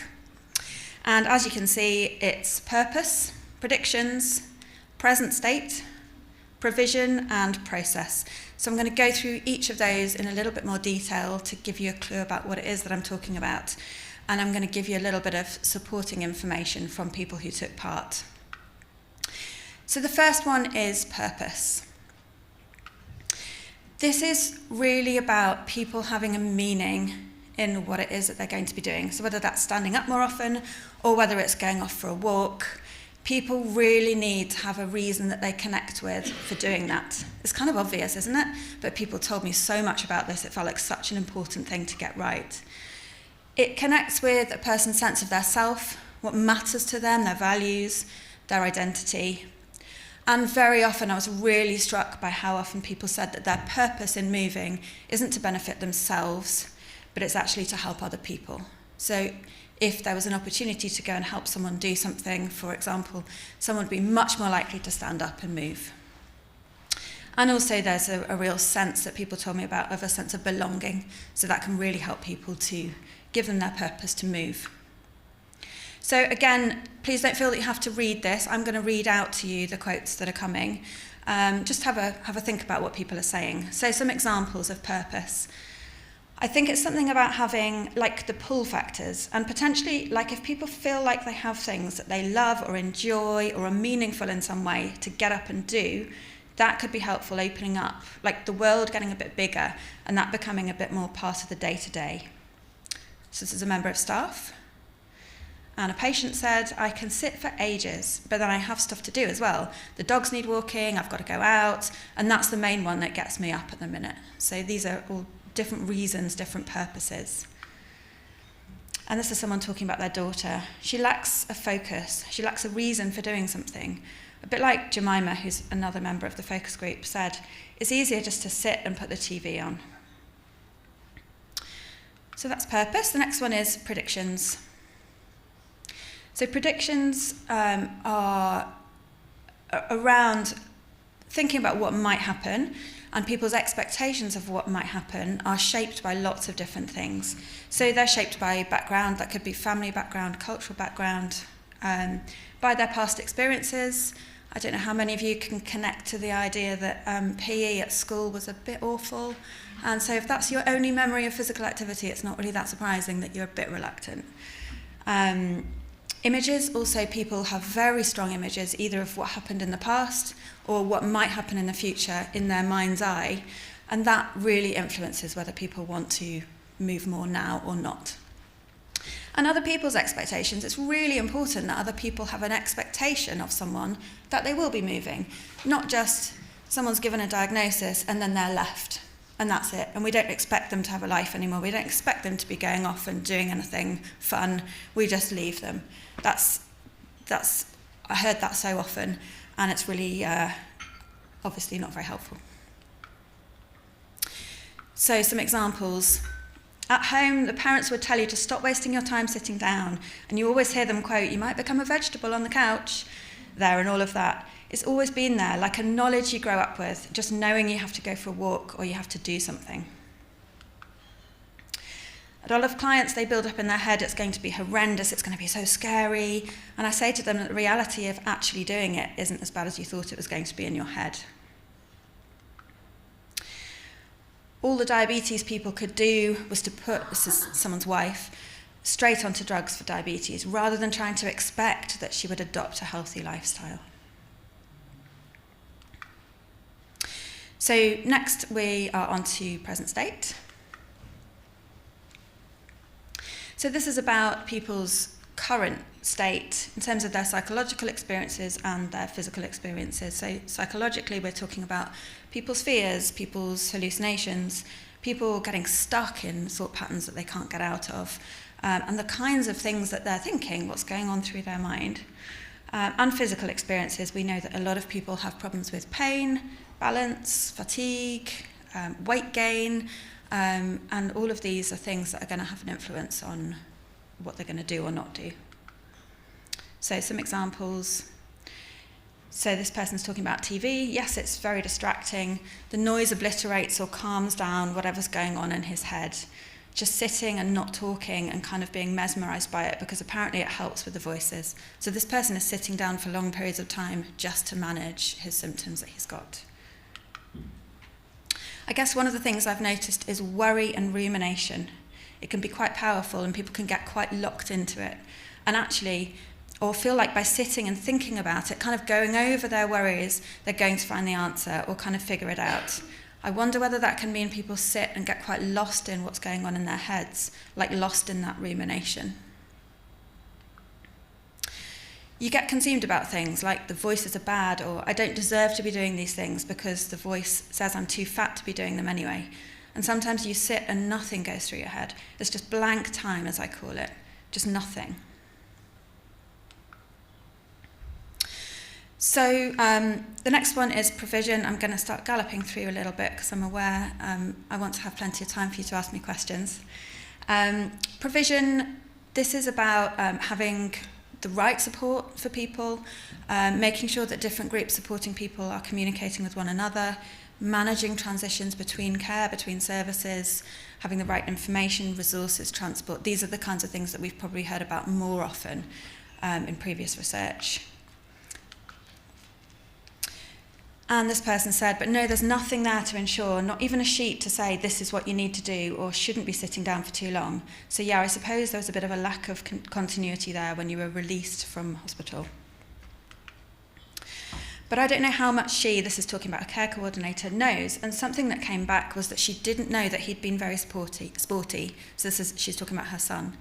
And that's the sort of information which is really good for care coordinators to have.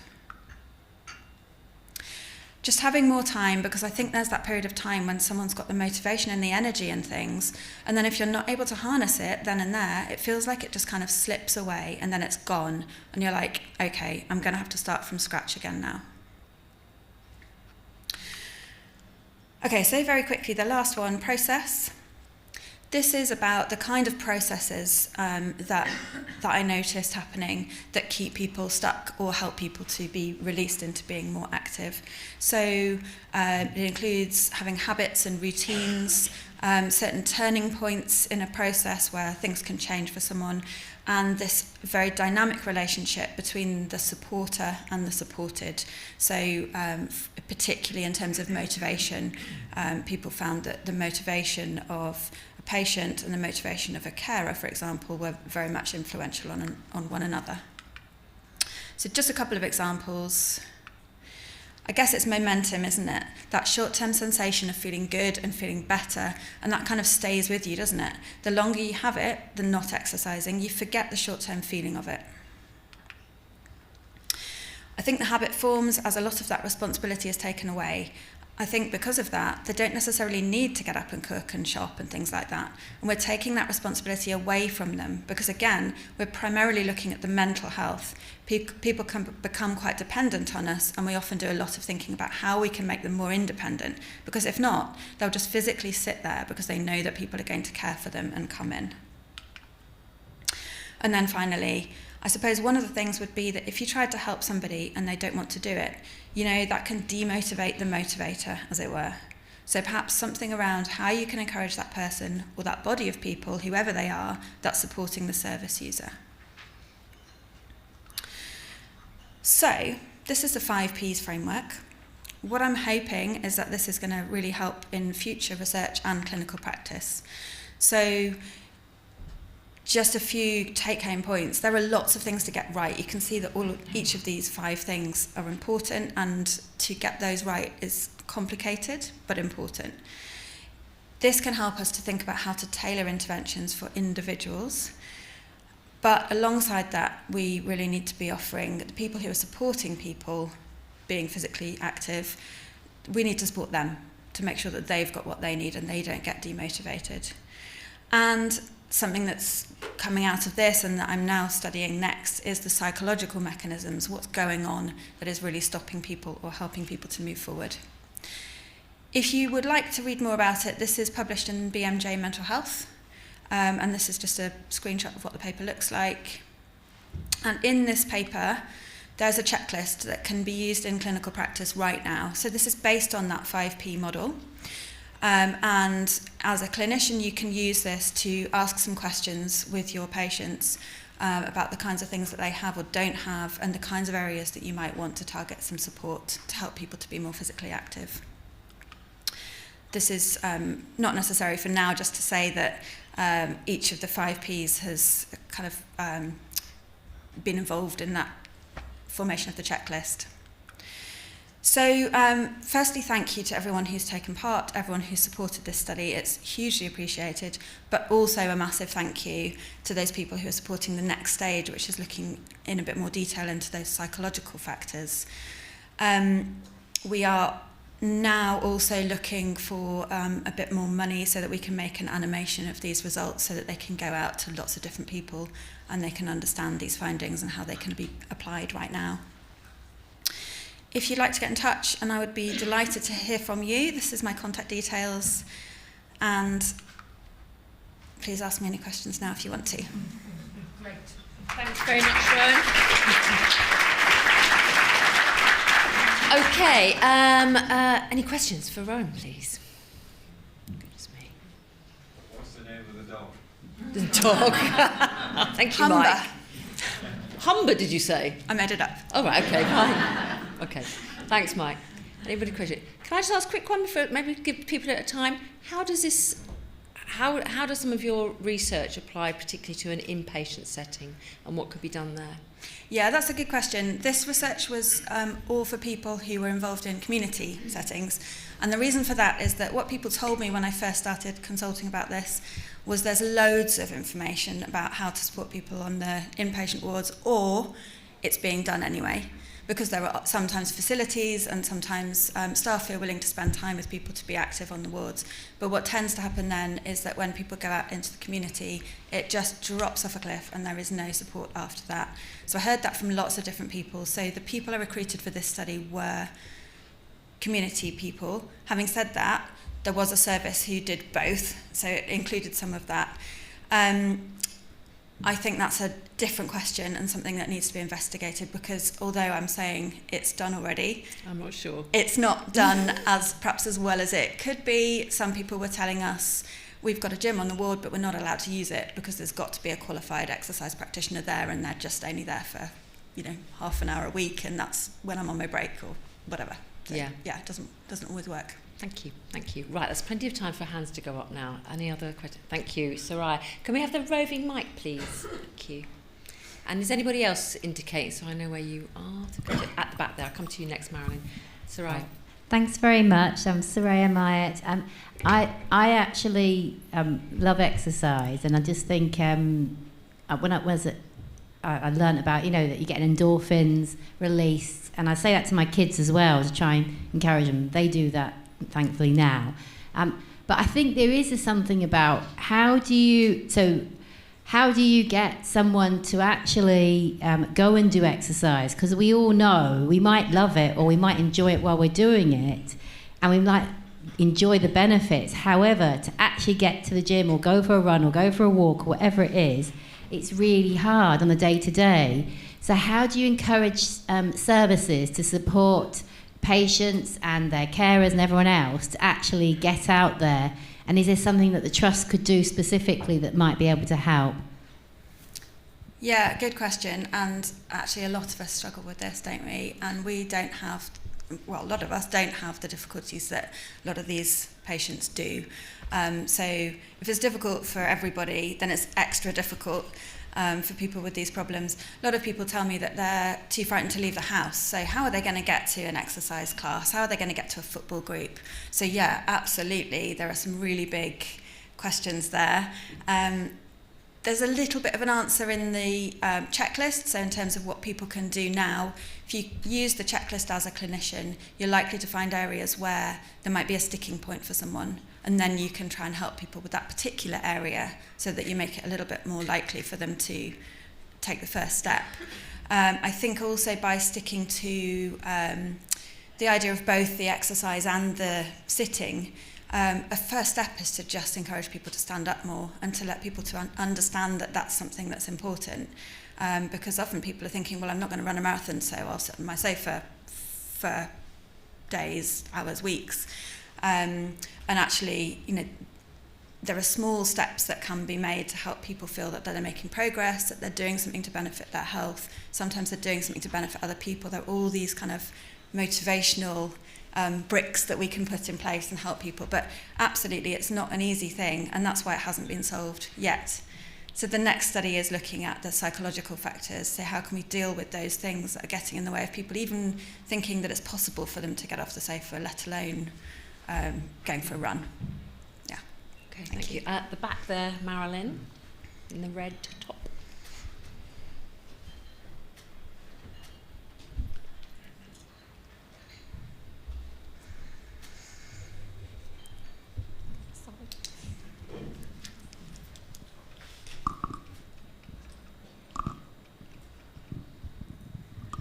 As a retired mental health clinician, I recognise this was in primary care, I recognise the 5 Ps for just general mental health really.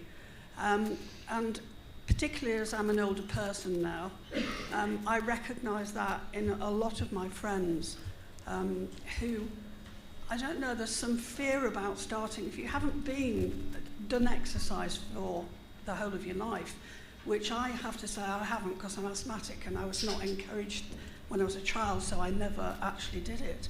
But I now go to the gym. I've actually managed to get past that, but it's quite hard. And trying to persuade other people that it's good for you is also very hard. But I think those 5 Ps could apply in primary care as well as secondary care. Yeah, thank you. I think you're absolutely right that when people haven't had positive experiences or any experiences of it, it's a very big step, isn't it, to ask someone to do that, and we need to think about that really carefully before we expect people to be either doing nothing or doing something that's extraordinary and off the scale and unachievable. Yeah, thank you. Time for one more? Kwame? Is there anyone else but Kwame? Like Kwame, because he's already had one go today. Hang on. No, okay, Kwame. Thank you very much. The 5P, I was making note of it because working from home, I realized I sit more and move less, so I'm using it for myself as well. When you were talking about the present state, I know apart from symptoms and about preoccupation with what is going on, I was expecting over-medication to be one of that. And how much are you using that as a way of working with the clinicians to make sure that people are not over-medicated? Because that can also have an influence on whether people can move or not. Yeah, absolutely. You're totally right. And people told me this before I started the study. We know that being on some of the medications that a lot of patients who have psychosis are on have all sorts of physical effects, including sedation, including weight gain, including cardiometabolic problems. So it can be extra difficult for people to move, absolutely. That was something that didn't come up an enormous amount in what people told me, actually. So that's one of the reasons that it's not there in one of the 5 Ps. And also it's something that possibly I can do less about as a psychologist, but certainly it's something that I would want people to be thinking about when they go through the checklist. Is there anything that we can do differently with this regime?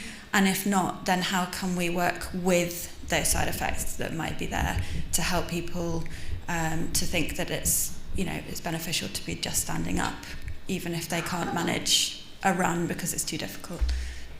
Okay, thank you very much. Thank you much, Rowan.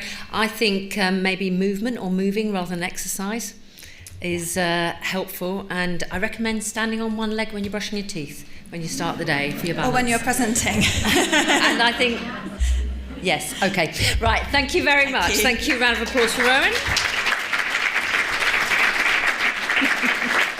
Okay, right, Marianne is with us. Marianne is going to join us to introduce her next part about research in our general practice. And I'm just so delighted. We have 3 general practices under Humber and part of our Humber family. And 100% of them, all 3 of them, are involved in research in one way or another. So over to you, Marianne, and your colleagues.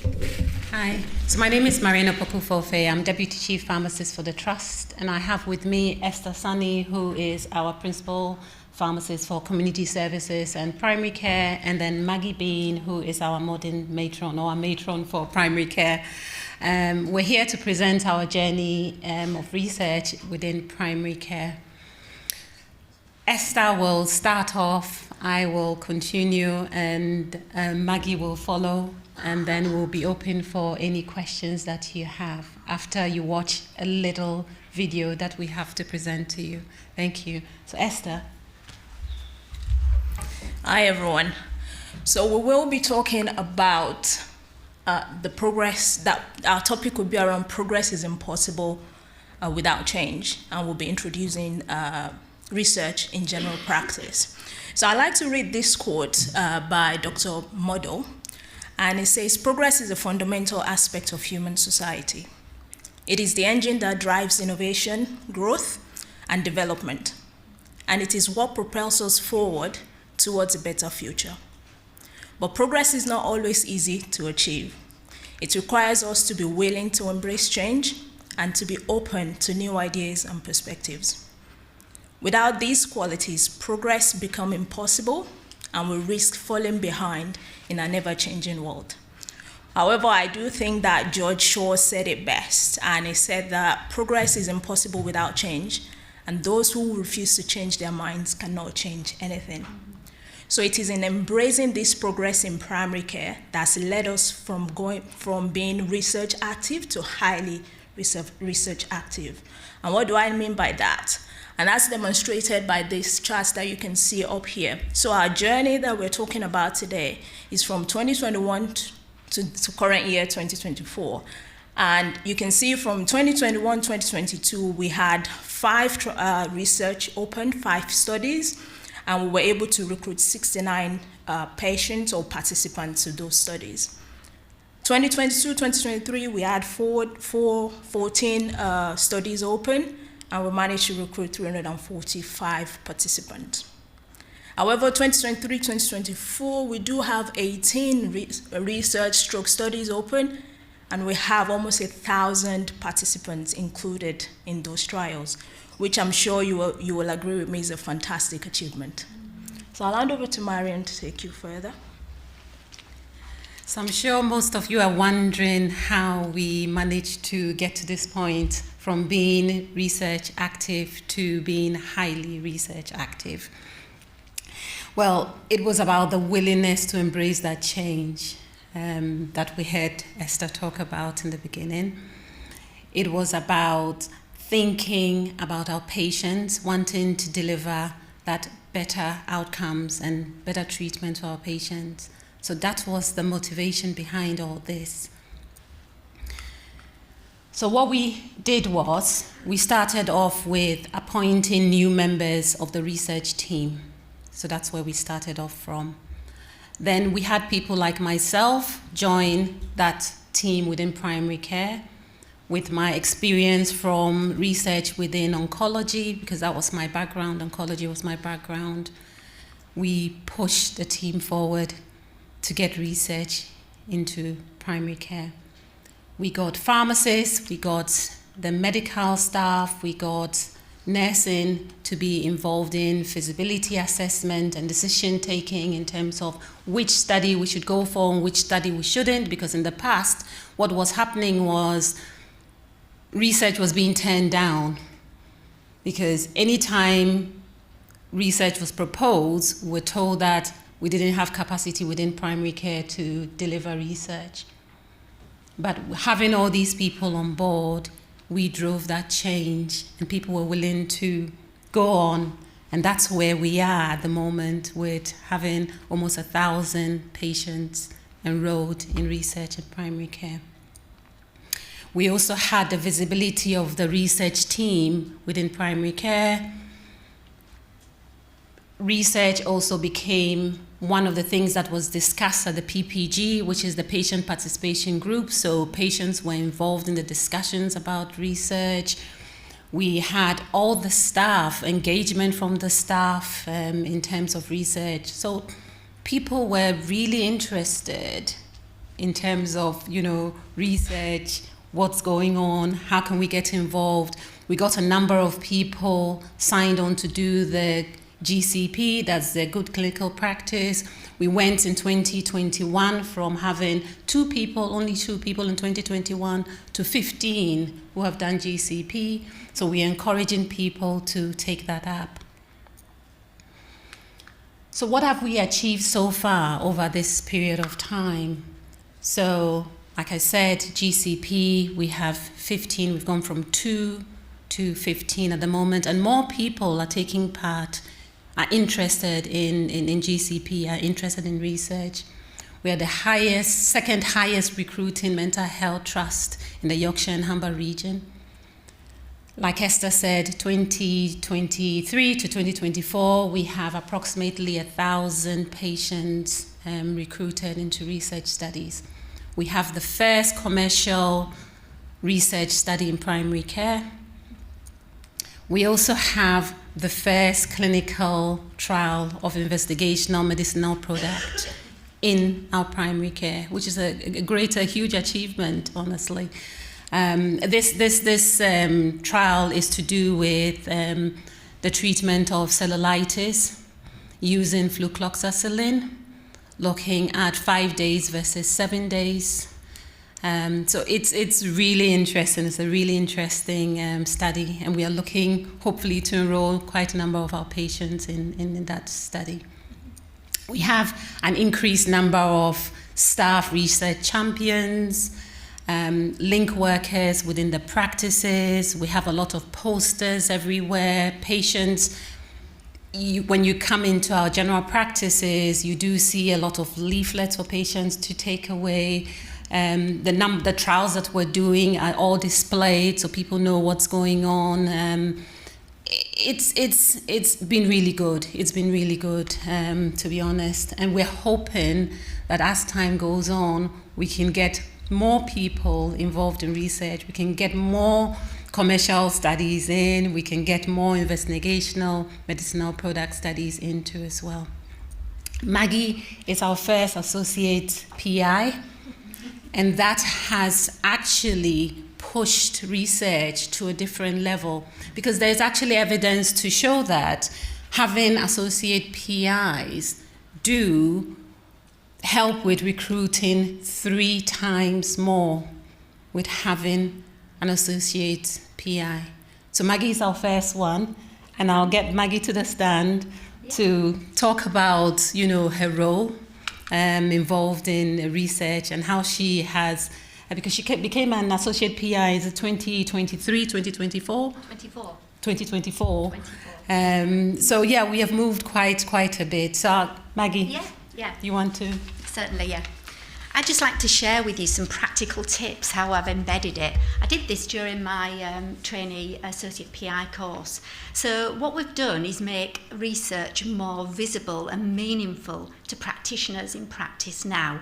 So how I achieved this was looking at job descriptions. We have lots of advanced clinical practitioners in our GP practices, and a lot of them are advanced practitioners, so they have to work under the 4 pillars of practice. Research is one of them. So that made it meaningful to them to engage in research. The other way that we've done it is through appraisals. I'm doing a lot of appraisals with the line managers at the moment. So good clinical practice, GCP, is one of the objectives for most of the practice nurses and also the ACPs, which I do supervision for. We've looked at revalidation. It's meaningful for revalidation. We've looked at non-medical prescribing. Hannah and Mariam talked about the COAT study. This really links in with non-medical prescribing, absolutely, and antibiotic stewardship. I've looked from the general practice nurses. I've looked at public health initiatives, which are really meaningful to them, linked it with research. We have put some research champions now in our practice. These are HCAs and also admin workers as well. We've got boards up in waiting rooms. We've linked research to our websites. We've got representatives, as Marion said, at PPG meetings now, and patient experience engagement meetings as well. So I think it's really important to actually embed research and make it visible, and this is how we've achieved it. So I'm really, really proud of our journey so far, and I hope 2024, 2025 will double that, what we've got up there. Thank you. We'd like to invite you to watch a short video on the team and what they have to say about research in primary care.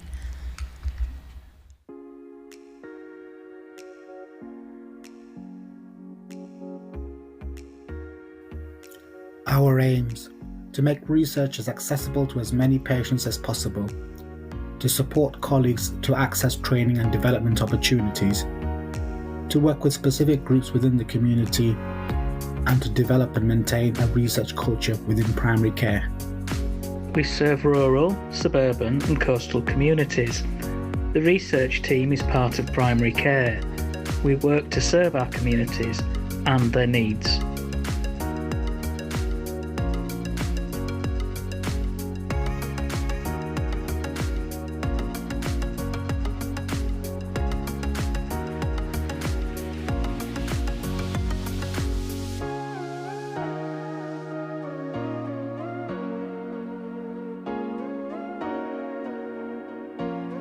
As research links to public healthcare initiatives by nurses and allied health professionals leading on research activities, this helps to drive better outcomes for patients and also raises the profile and credibility of the profession.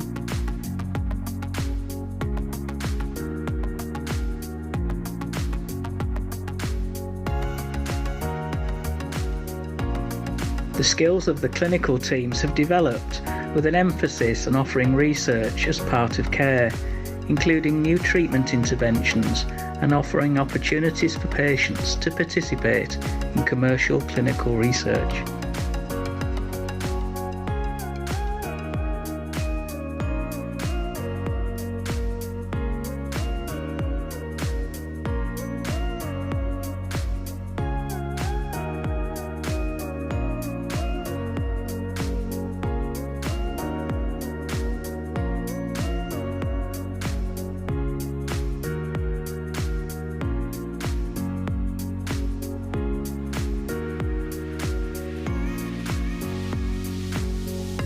I am a strong advocate for research and have been involved in research for a few years.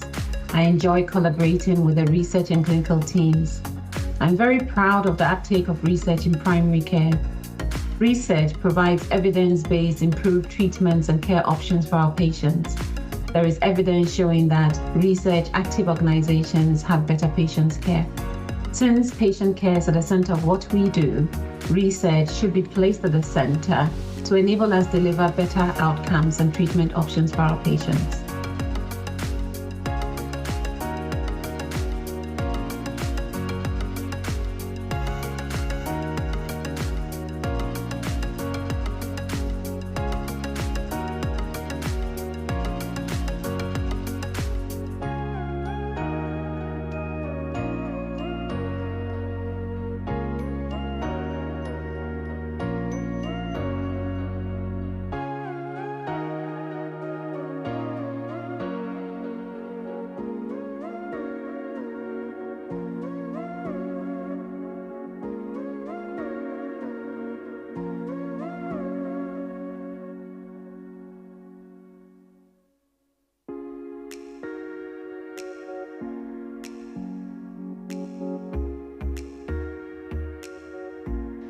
Together, we will build on what we have achieved, working even more closely with the community, delivering quality research as part of care.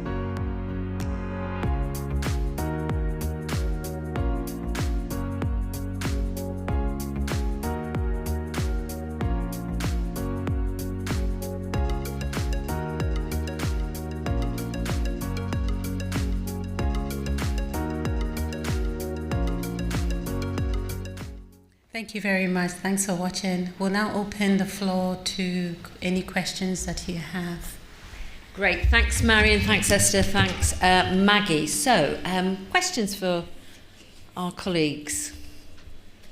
Right at the back there.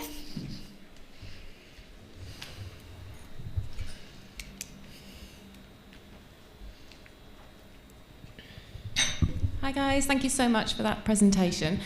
Just a quick question about the flucloxacillin trial. Obviously, I work with the district nursing team and we see loads of cellulitis, and it'd be really good to partner out to our community branches. Is there any plans for that at all?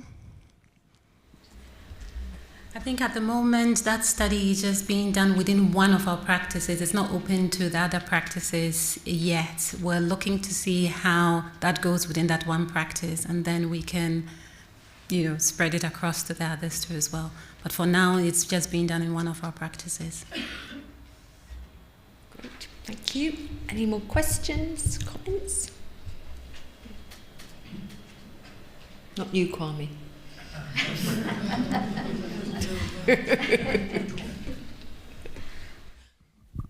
Yeah, hi, I'm Bartwood. I'm a GP in Conisbrough, and I lead on the Doncaster Research Cluster. I'm interested actually in how you persuaded your general practitioners to join in, and what sort of percentage of practices actually are actually research active now of the total percentage. So we have 3 practices within HAMBA, and all 3 practices are part of the research. All of them are active. All 3 are. And that's quite high, I understand, because I think we had a report on this to board, actually. It came up to board higher than what is expected, across the area, isn't it, I think?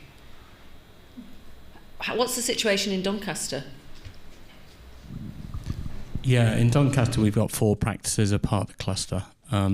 So one of the benefits that we've been looking into to try and encourage it is, and I'll promote Julie, she'll hide away here, but she's employed through our PCN, actually, who's doing the administrative work, and that's massively increased our research in practice. And we're recruiting to how many trials in practice? Sorry, but we must be about 15 or 20 trials that's going on in the practice at the moment, and we've recruited a huge amount of patients to it since that, and we're now trying to expand it across the PCN to the other practices. And this is the challenge that I think we're going to find, is trying to persuade other practices to take it on board. I've run into Ken over here, who's a GP in Tick Hill, who I've been twisting his arm today. But it's been, I think it's helpful. It's interesting that you guys are non-GPs, and maybe that's I don't know if that's whether that's been a benefit, because sometimes it's trying to persuade the GPs in practices to change, because they notoriously, dare I say it, everybody's laughing, I can hear that. Okay. So just to say, I think that may be helpful. I'm just interested to know what it is how you managed to persuade them. Do you want to answer that, Esther? I think I agree with you. It can be challenging, and with everyone being pressed for time and other activities that we all have to do.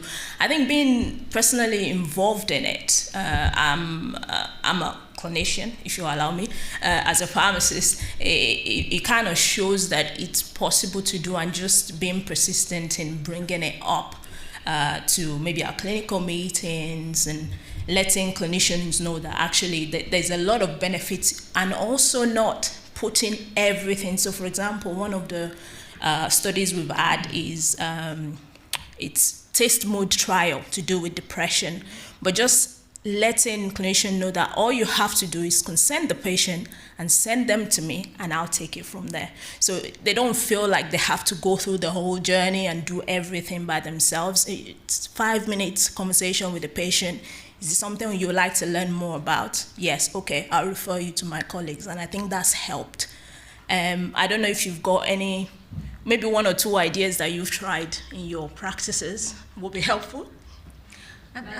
Maybe there's a collaboration to follow up there.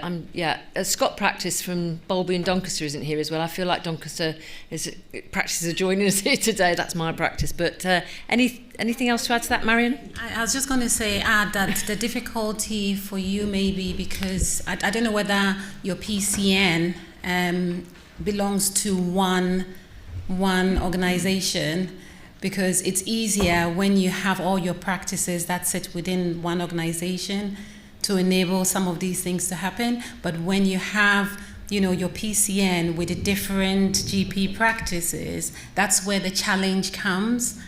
So I don't know whether your PCN is made up of different organizations or is made up of one. So it's much easier for us within our organizations to make research happen as compared to a PCN. Can I just say something else? Maggie? Yeah, just how we've embedded it with the advanced clinical practitioners as well. Now, these are advanced clinical practitioners, but they're not all nurses. They're physios. And what we've done is we have daily safety huddles in our GP practice, and on our agenda is about active research that we're doing at the moment. So it's always on a daily agenda that we're talking about it, and we've got fantastic links with our primary care research team which we can access very, very quickly if we've got a problem. So that's how we've really embedded we haven't gone mad on putting loads of research. We've just gone very, very meaningful ones that are really meaningful to the practitioners who really engage in it, and that's how we've done it. And we've grown slowly, and I think that's helped as well. I've got a question here. As a former research participant, I can honestly say the research helped me. Anonymous. Is that they've okay. Obviously wanted to be kept just anonymous, to let you know. They wanted to say that the research has really helped them, and that's somebody in primary care. Anybody else got a question? Can I may just ask? You got nearly 1,000 participants. Yeah. Could you say a bit more about how those people are engaged to do that? Because obviously a lot of people are having online appointments or telephone appointments. Are you using the sort of technology of the websites for practices and what have you? Are you taking segmented groups of patients with certain conditions to approach them? How are you reaching the patients themselves to take part? Well, not all our appointments are digitally. I mean, phone or we have a split of, I think, 60-40. So we do have 60% of patients coming in for face-to-face appointments. So we get those ones through those face-to-face appointments. But we have also other things like the AcuRx, where you can send messages to patients and you can engage patients in those discussions. So we're using both the face-to-face approach plus those technologies that we have to engage the patients and get them into these studies. Thank you very much, Marion, Esther and Maggie. Sounds really great, and clearly a sort of South Yorkshire and Humber collaboration in the offing after today. Thanks very much. Okay, right. So have we got Louise with us? Louise, there she is, thank you. And Louise is going to do our final session before lunch on clinical academic HAP research.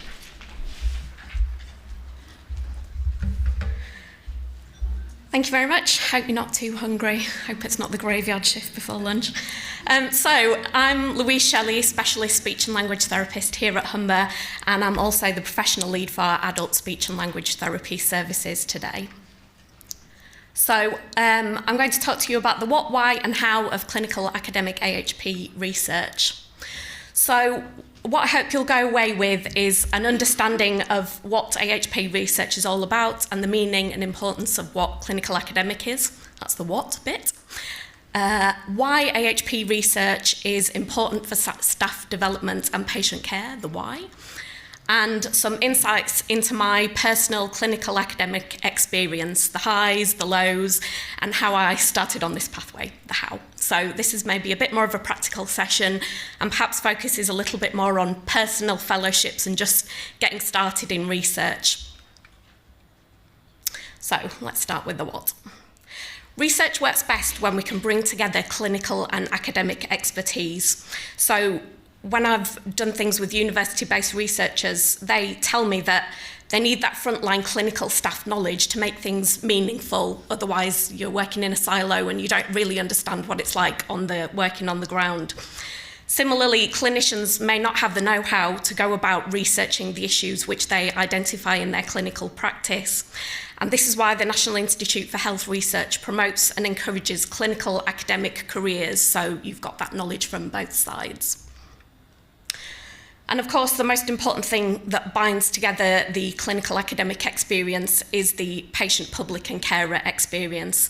And the lived experience of people is really key in telling us whether a research idea is a problem for the people that have that experience themselves, and whether it's something that's important for the patients, for us to research as professionals. So you might be wondering what's so special about AHP research in particular, and what is an AHP anyway? Well, AHP stands for Allied Health Professional, and here are all the AHP professions.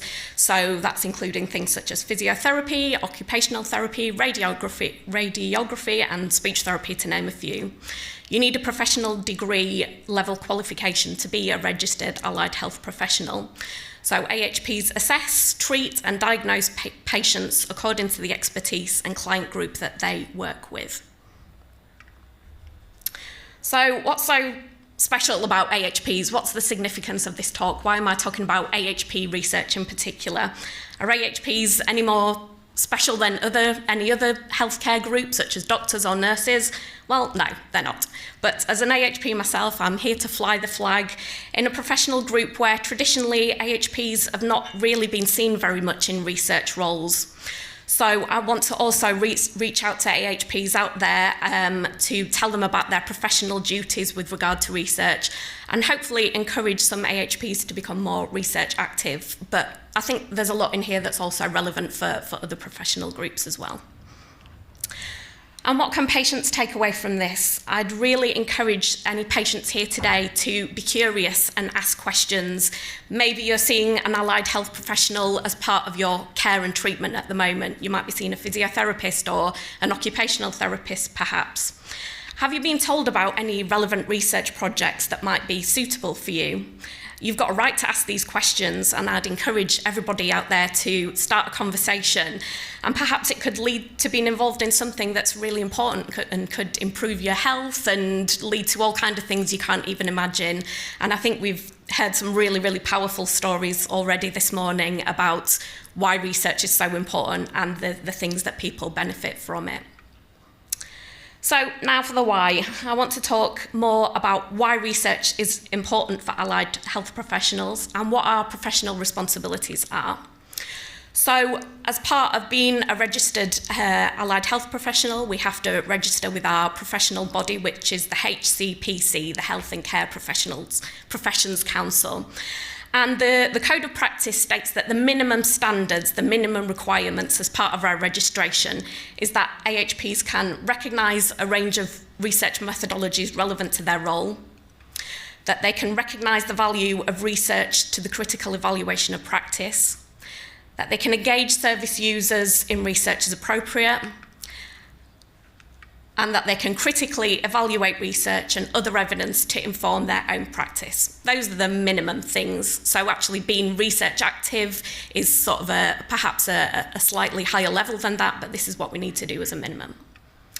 So a few people have touched on the benefits for healthcare staff of being involved in research, and there's some published research out there about what the benefits of research engagement are for AHPs on healthcare performance. So that's things like a positive impact on processes of care, improved collaborative working between MDT professionals, that research engaged staff are more likely to take up new treatments more rapidly, that research can be used to shape quality improvement, that it leads to development of new skills, that research engaged staff are more likely to follow clinical guidelines, and that NHS organisations are more attractive to work for if research is part of the agenda and is encouraged within that organisation. As allied health professions, we also have a specific research and innovation strategy, which was developed by NHS England. So this explores 4 areas: capacity, capability, context, and culture. So capacity relates to engagement of the AHP workforce community to implement research into practice. Capability for individuals to undertake and achieve excellence in research and innovation activities, roles, careers, and leadership. A context for AHPs to have equitable access to sustainable support infrastructures and investment to participate in research and become more research active. And a culture for AHP perceptions and expectations of professional identities and roles that research is everybody's business. So I'm going to show you a video next, which I really hope is going to work.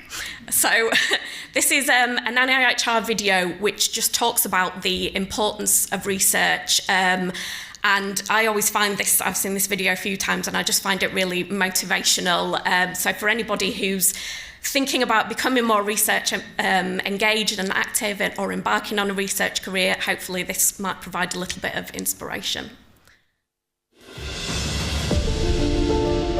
Research. The beating heart of scientific progress. Thinking, testing, learning. Unlocking the answers to healthcare challenges begins with asking the right questions. Over the years, research has achieved amazing things. spurring giant leaps forward in the prevention and treatment of heart disease and cancer, and driving a sharp reduction in child mortality. UK research led the world in rapidly creating the vaccines and treatments needed to combat COVID and return our precious freedoms. But we still face many challenges: mental illness, an aging population, unhealthy lifestyles, health inequalities. Research is needed now more than ever. Answering the call, the National Institute for Health and Care Research is investing in the research required to tackle these urgent issues, enabling the brightest minds to bring their ideas to life. Providing the evidence that policymakers and health and social care professionals need to make the right decisions. Helping to improve the quality and organisation of frontline services. Attracting investment from companies across the world. Training the research workforce of tomorrow. And with research that reaches far and wide, we are helping developing countries to strengthen their health systems and improve the lives of their poorest people. We work with national and local government, the NHS, universities, industry, charities, and most importantly, patients and the public, who influence and enable everything we do. Together, we're transforming lives.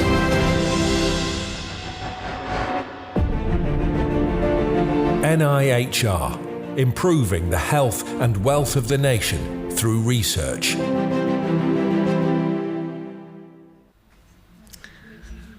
I always feel really like, yeah, when I see that video, like, I want to go out and do some research now, kind of enthusiastic. So in terms of what we're doing with allied health professional research specifically here at Humber, as part of my professional lead role, it's something that I'm extremely enthusiastic about, and am making an effort to get more allied health professionals involved here at Humber, but also across the country as well, and it's something that has been a bit of a national focus, and I'm hoping to bring more people along on that journey and think about where we start. But I think the problem often that I find is, where do you begin? Where's the starting point? If the research is not already happening within your organisation, you're not going to suddenly write a big NIHR grant with nothing out of nowhere. You need there needs to be some kind of trajectory. People need to bring you along on that journey. So I'm hoping that this will encourage some people to think about starting on those first steps, so that in the future we can be more robust and have more studies to offer people here at Humber and other organisations as well. So here's the how. I tried to write this part thinking, what do I wish somebody had told me when I initially pursued the research career pathway? So hopefully this will give people some practical suggestions about where to get started in research. Nice cheesy picture there. The interest for me with research started during my speech and language therapy degree course. I was really motivated and excited by the idea that I could be involved in improving the lives of my patients by finding out new things. I also really enjoyed reading up on topics that interested me on new research. I'm a bit of a geek in that respect. My favourite activity at uni was sitting in Costa with one of those huge coffees and reading a load of journal articles. Not for everybody, I know, but that's what I like to do. I left university, and at that time it took me a while to get my first job. So I reached out to the University of Leeds, who managed to get me some funding to do a postgraduate certificate in health research, so to give me some practical academic knowledge. In my first Band 6 job, I started to explore other ways to develop a research career. I obtained funding through the National Institute for Health Research on their ICA programme, and I did the internship and then the Clinical Research Methods Masters at the University of Leeds. So far, so successful, right? Then came the bump back to reality. In 2019, I applied for the Pre-Doctoral Clinical Academic Fellowship Award on that ICA programme again, and I didn't get it. I applied the year after, and I was recommended for funding, but there wasn't enough cash in the pot to fund me, so I didn't do it. In 2021, I applied for a PhD studentship through the Stroke Association. My clinical background and expertise is in stroke. I got an interview and it was brutal and I didn't get it. I applied again a year later with the same project. I didn't even get an interview. Sometimes bad luck is good luck in disguise, and I've made mistakes with the decisions that I've made in pursuing my research career. The Stroke Association application wasn't right for me, I realised with hindsight, because it wasn't my idea and it wasn't really my project. I just sort of got swept along with it. That's why the interview was so awful, because I didn't really know what I was talking about. If that application had been successful, I don't think it would have been the right thing for me. So sometimes things happen for a reason. I read this book recently, and this quote really stuck with me because sometimes it's a little bit like how I feel about my clinical academic career. The secret is to fall 7 times and to get up 8 times. So for anyone who's considering a clinical academic career, here's the things that I wish I could have told myself 10 years ago. The most important thing that I've found is network, network, network. Find your champions. I can attribute my successes to people at the university and in the NHS organisations that I've worked for. Make contacts with people who share your interests. Sometimes this will surprise you. My supervisor in waiting is a nationally renowned professor who's stuck with me through all the years of successes and failures, and she's always been really, really encouraging. Sometimes you're going to be disappointed. Maybe you won't get a reply to an email, or you'll get a response that you weren't expecting. I remember one time I approached somebody who I thought might become a champion and might support me with things, and I was told to calm down. Maybe I was a bit excited, but I was really excited to meet her. So that was really a bit of a disappointment, but hey, who knows? They say never meet your heroes. I think personal fellowship awards and research funding grants are a marathon and not a sprint. I've made some of it sound quite easy so far, but you'll have failures if you pursue this. The first time I didn't get an award I'd applied for, I was absolutely gutted. But failure is totally normal. Even internationally renowned professors don't get every grant accepted. Look for opportunities that will enhance your CV. Set up a journal club. Take an active role in a clinical excellence network. Volunteer to be an advisor on new guidelines being developed by your professional body. Apply to be an associate PI. That's something that I'm doing as well at the moment. If you work for the NHS, reach out to the research team who have been extremely supportive of my interests. That's what I did when I started working for Humber 3 years ago. I knew that I wanted to be involved in research. I got in touch with the team and they've been extremely supportive. This takes some effort on your part, including the probability of doing certain things out of working hours. It does require dedication and commitment, but it's possible. I say this as a mother of 2 small children, but you have to be strict with yourself and your time management. So you've got some research ideas, you observe what you perceive to be a problem in your clinical practice, and you want to pursue things further. How do you start looking for funding at that very beginning point? That's going to depend a lot on the area you work in and exactly how new you are to research, but here are a few suggestions to point you in the right direction. The NIHR, as I've mentioned, offers various awards starting from new to research and continuing on a pathway. They're often highly competitive because they're well funded. I've got a lot of links at the end of this presentation if you're interested. Specifically to AHPs, the Council for AHP Research offers small awards. There's a rolling call out currently from this organisation which offers funding of up to £1,000 to get going with a research idea in the Yorkshire and Humber region. And they also offer regular webinars on a range of topics, and they've got a newsletter, so anybody can attend those webinars which are on a range of topics which are of interest. Again, probably not just to AHPs. Your professional body might offer research funding awards, but this is specific to your profession. So I know that the physiotherapy professional body, CSP, offers PhD funding support, but the Royal College of Speech Therapists doesn't, for example. Even if they don't offer funding, though, they're likely to be able to offer you support on mentorship and building a network with other therapists who share your interest. Charities linked to the patient groups you work with, so I mentioned the Stroke Association has a doctoral programme. There's also likely to be other smaller charities and organisations, so specifically for me, the British Aphasiology Society offers small research grants to its members. And then there's regional organisations as well, so the Humber and North Yorkshire Care Partnership has a service called IRIS, who are here today. Give us a wave, IRIS. There they are, they've got a stand out there. So that stands for the Innovation, Research and Improvement System. They don't offer funding, but they're supportive of developing networks regionally and facilitating system transformation, again, not just for allied health professionals. So please do go and have a chat with them in the lunch break and hear how they might be able to support you. There's lots of links here that I'll leave you to have a look at. Some of those I've spoken about to kind of get going with things. So hopefully some allied health professionals watching today feel motivated to find more about research and get involved. A clinical academic career can be a roller coaster at times, but it's also really exciting to work towards the goal of improving people's lives. Thank you for listening. If anyone has any questions. Thanks very much, Louise. Any questions or comments to Louise? How do you become a researcher? There you go, you've had it from her. Goodness me. Are you working on a project right now?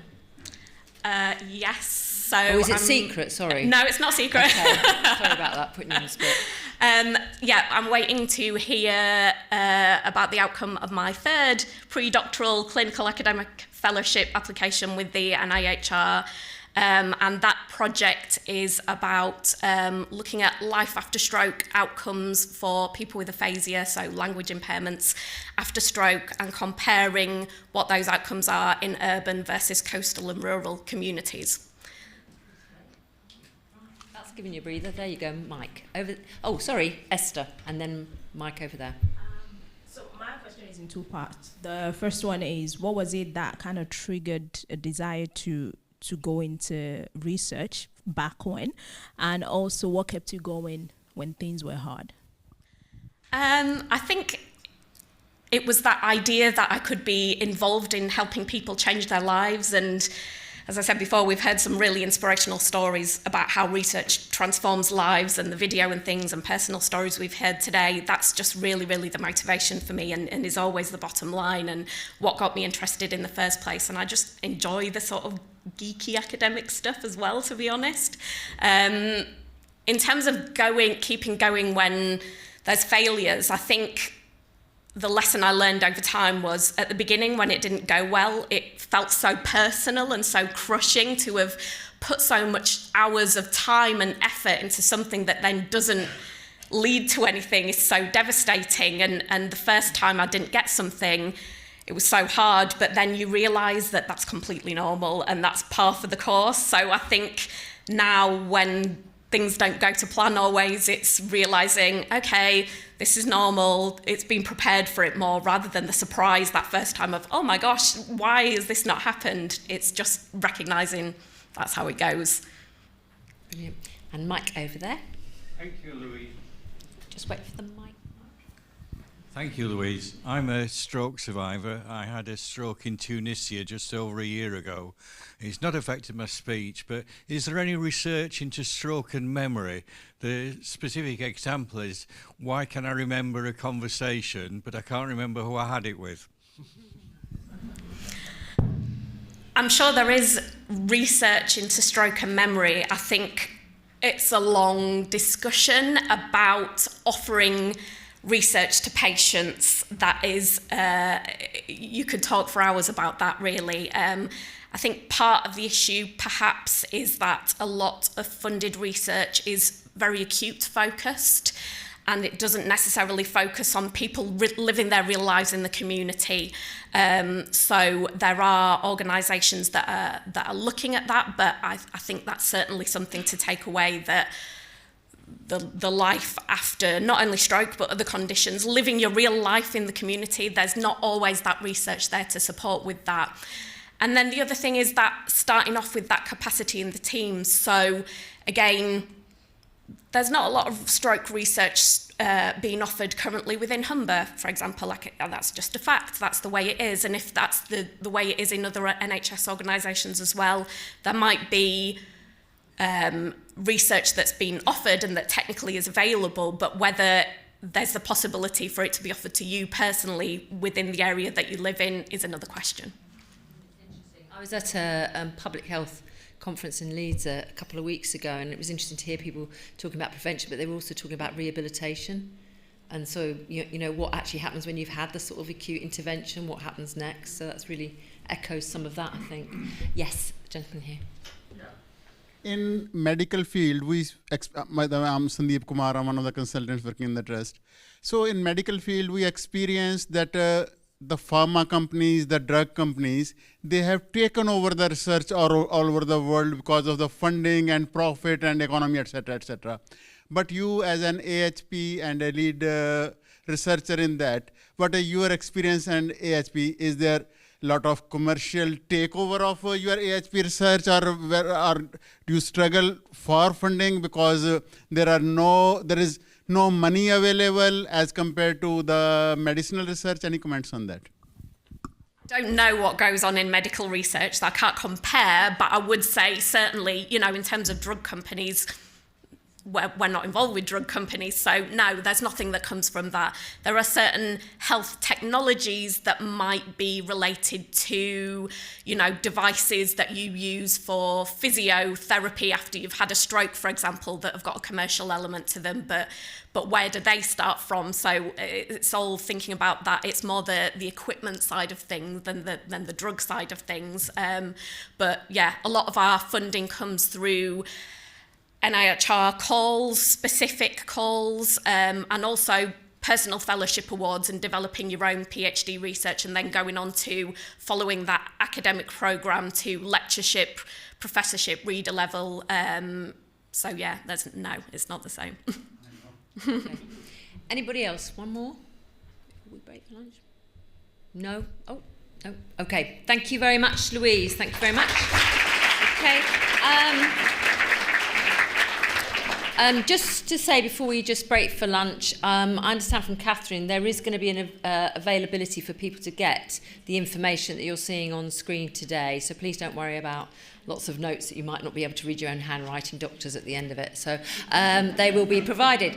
Okay, have a great lunch and please visit the stands during that time. See you later on. Thank you.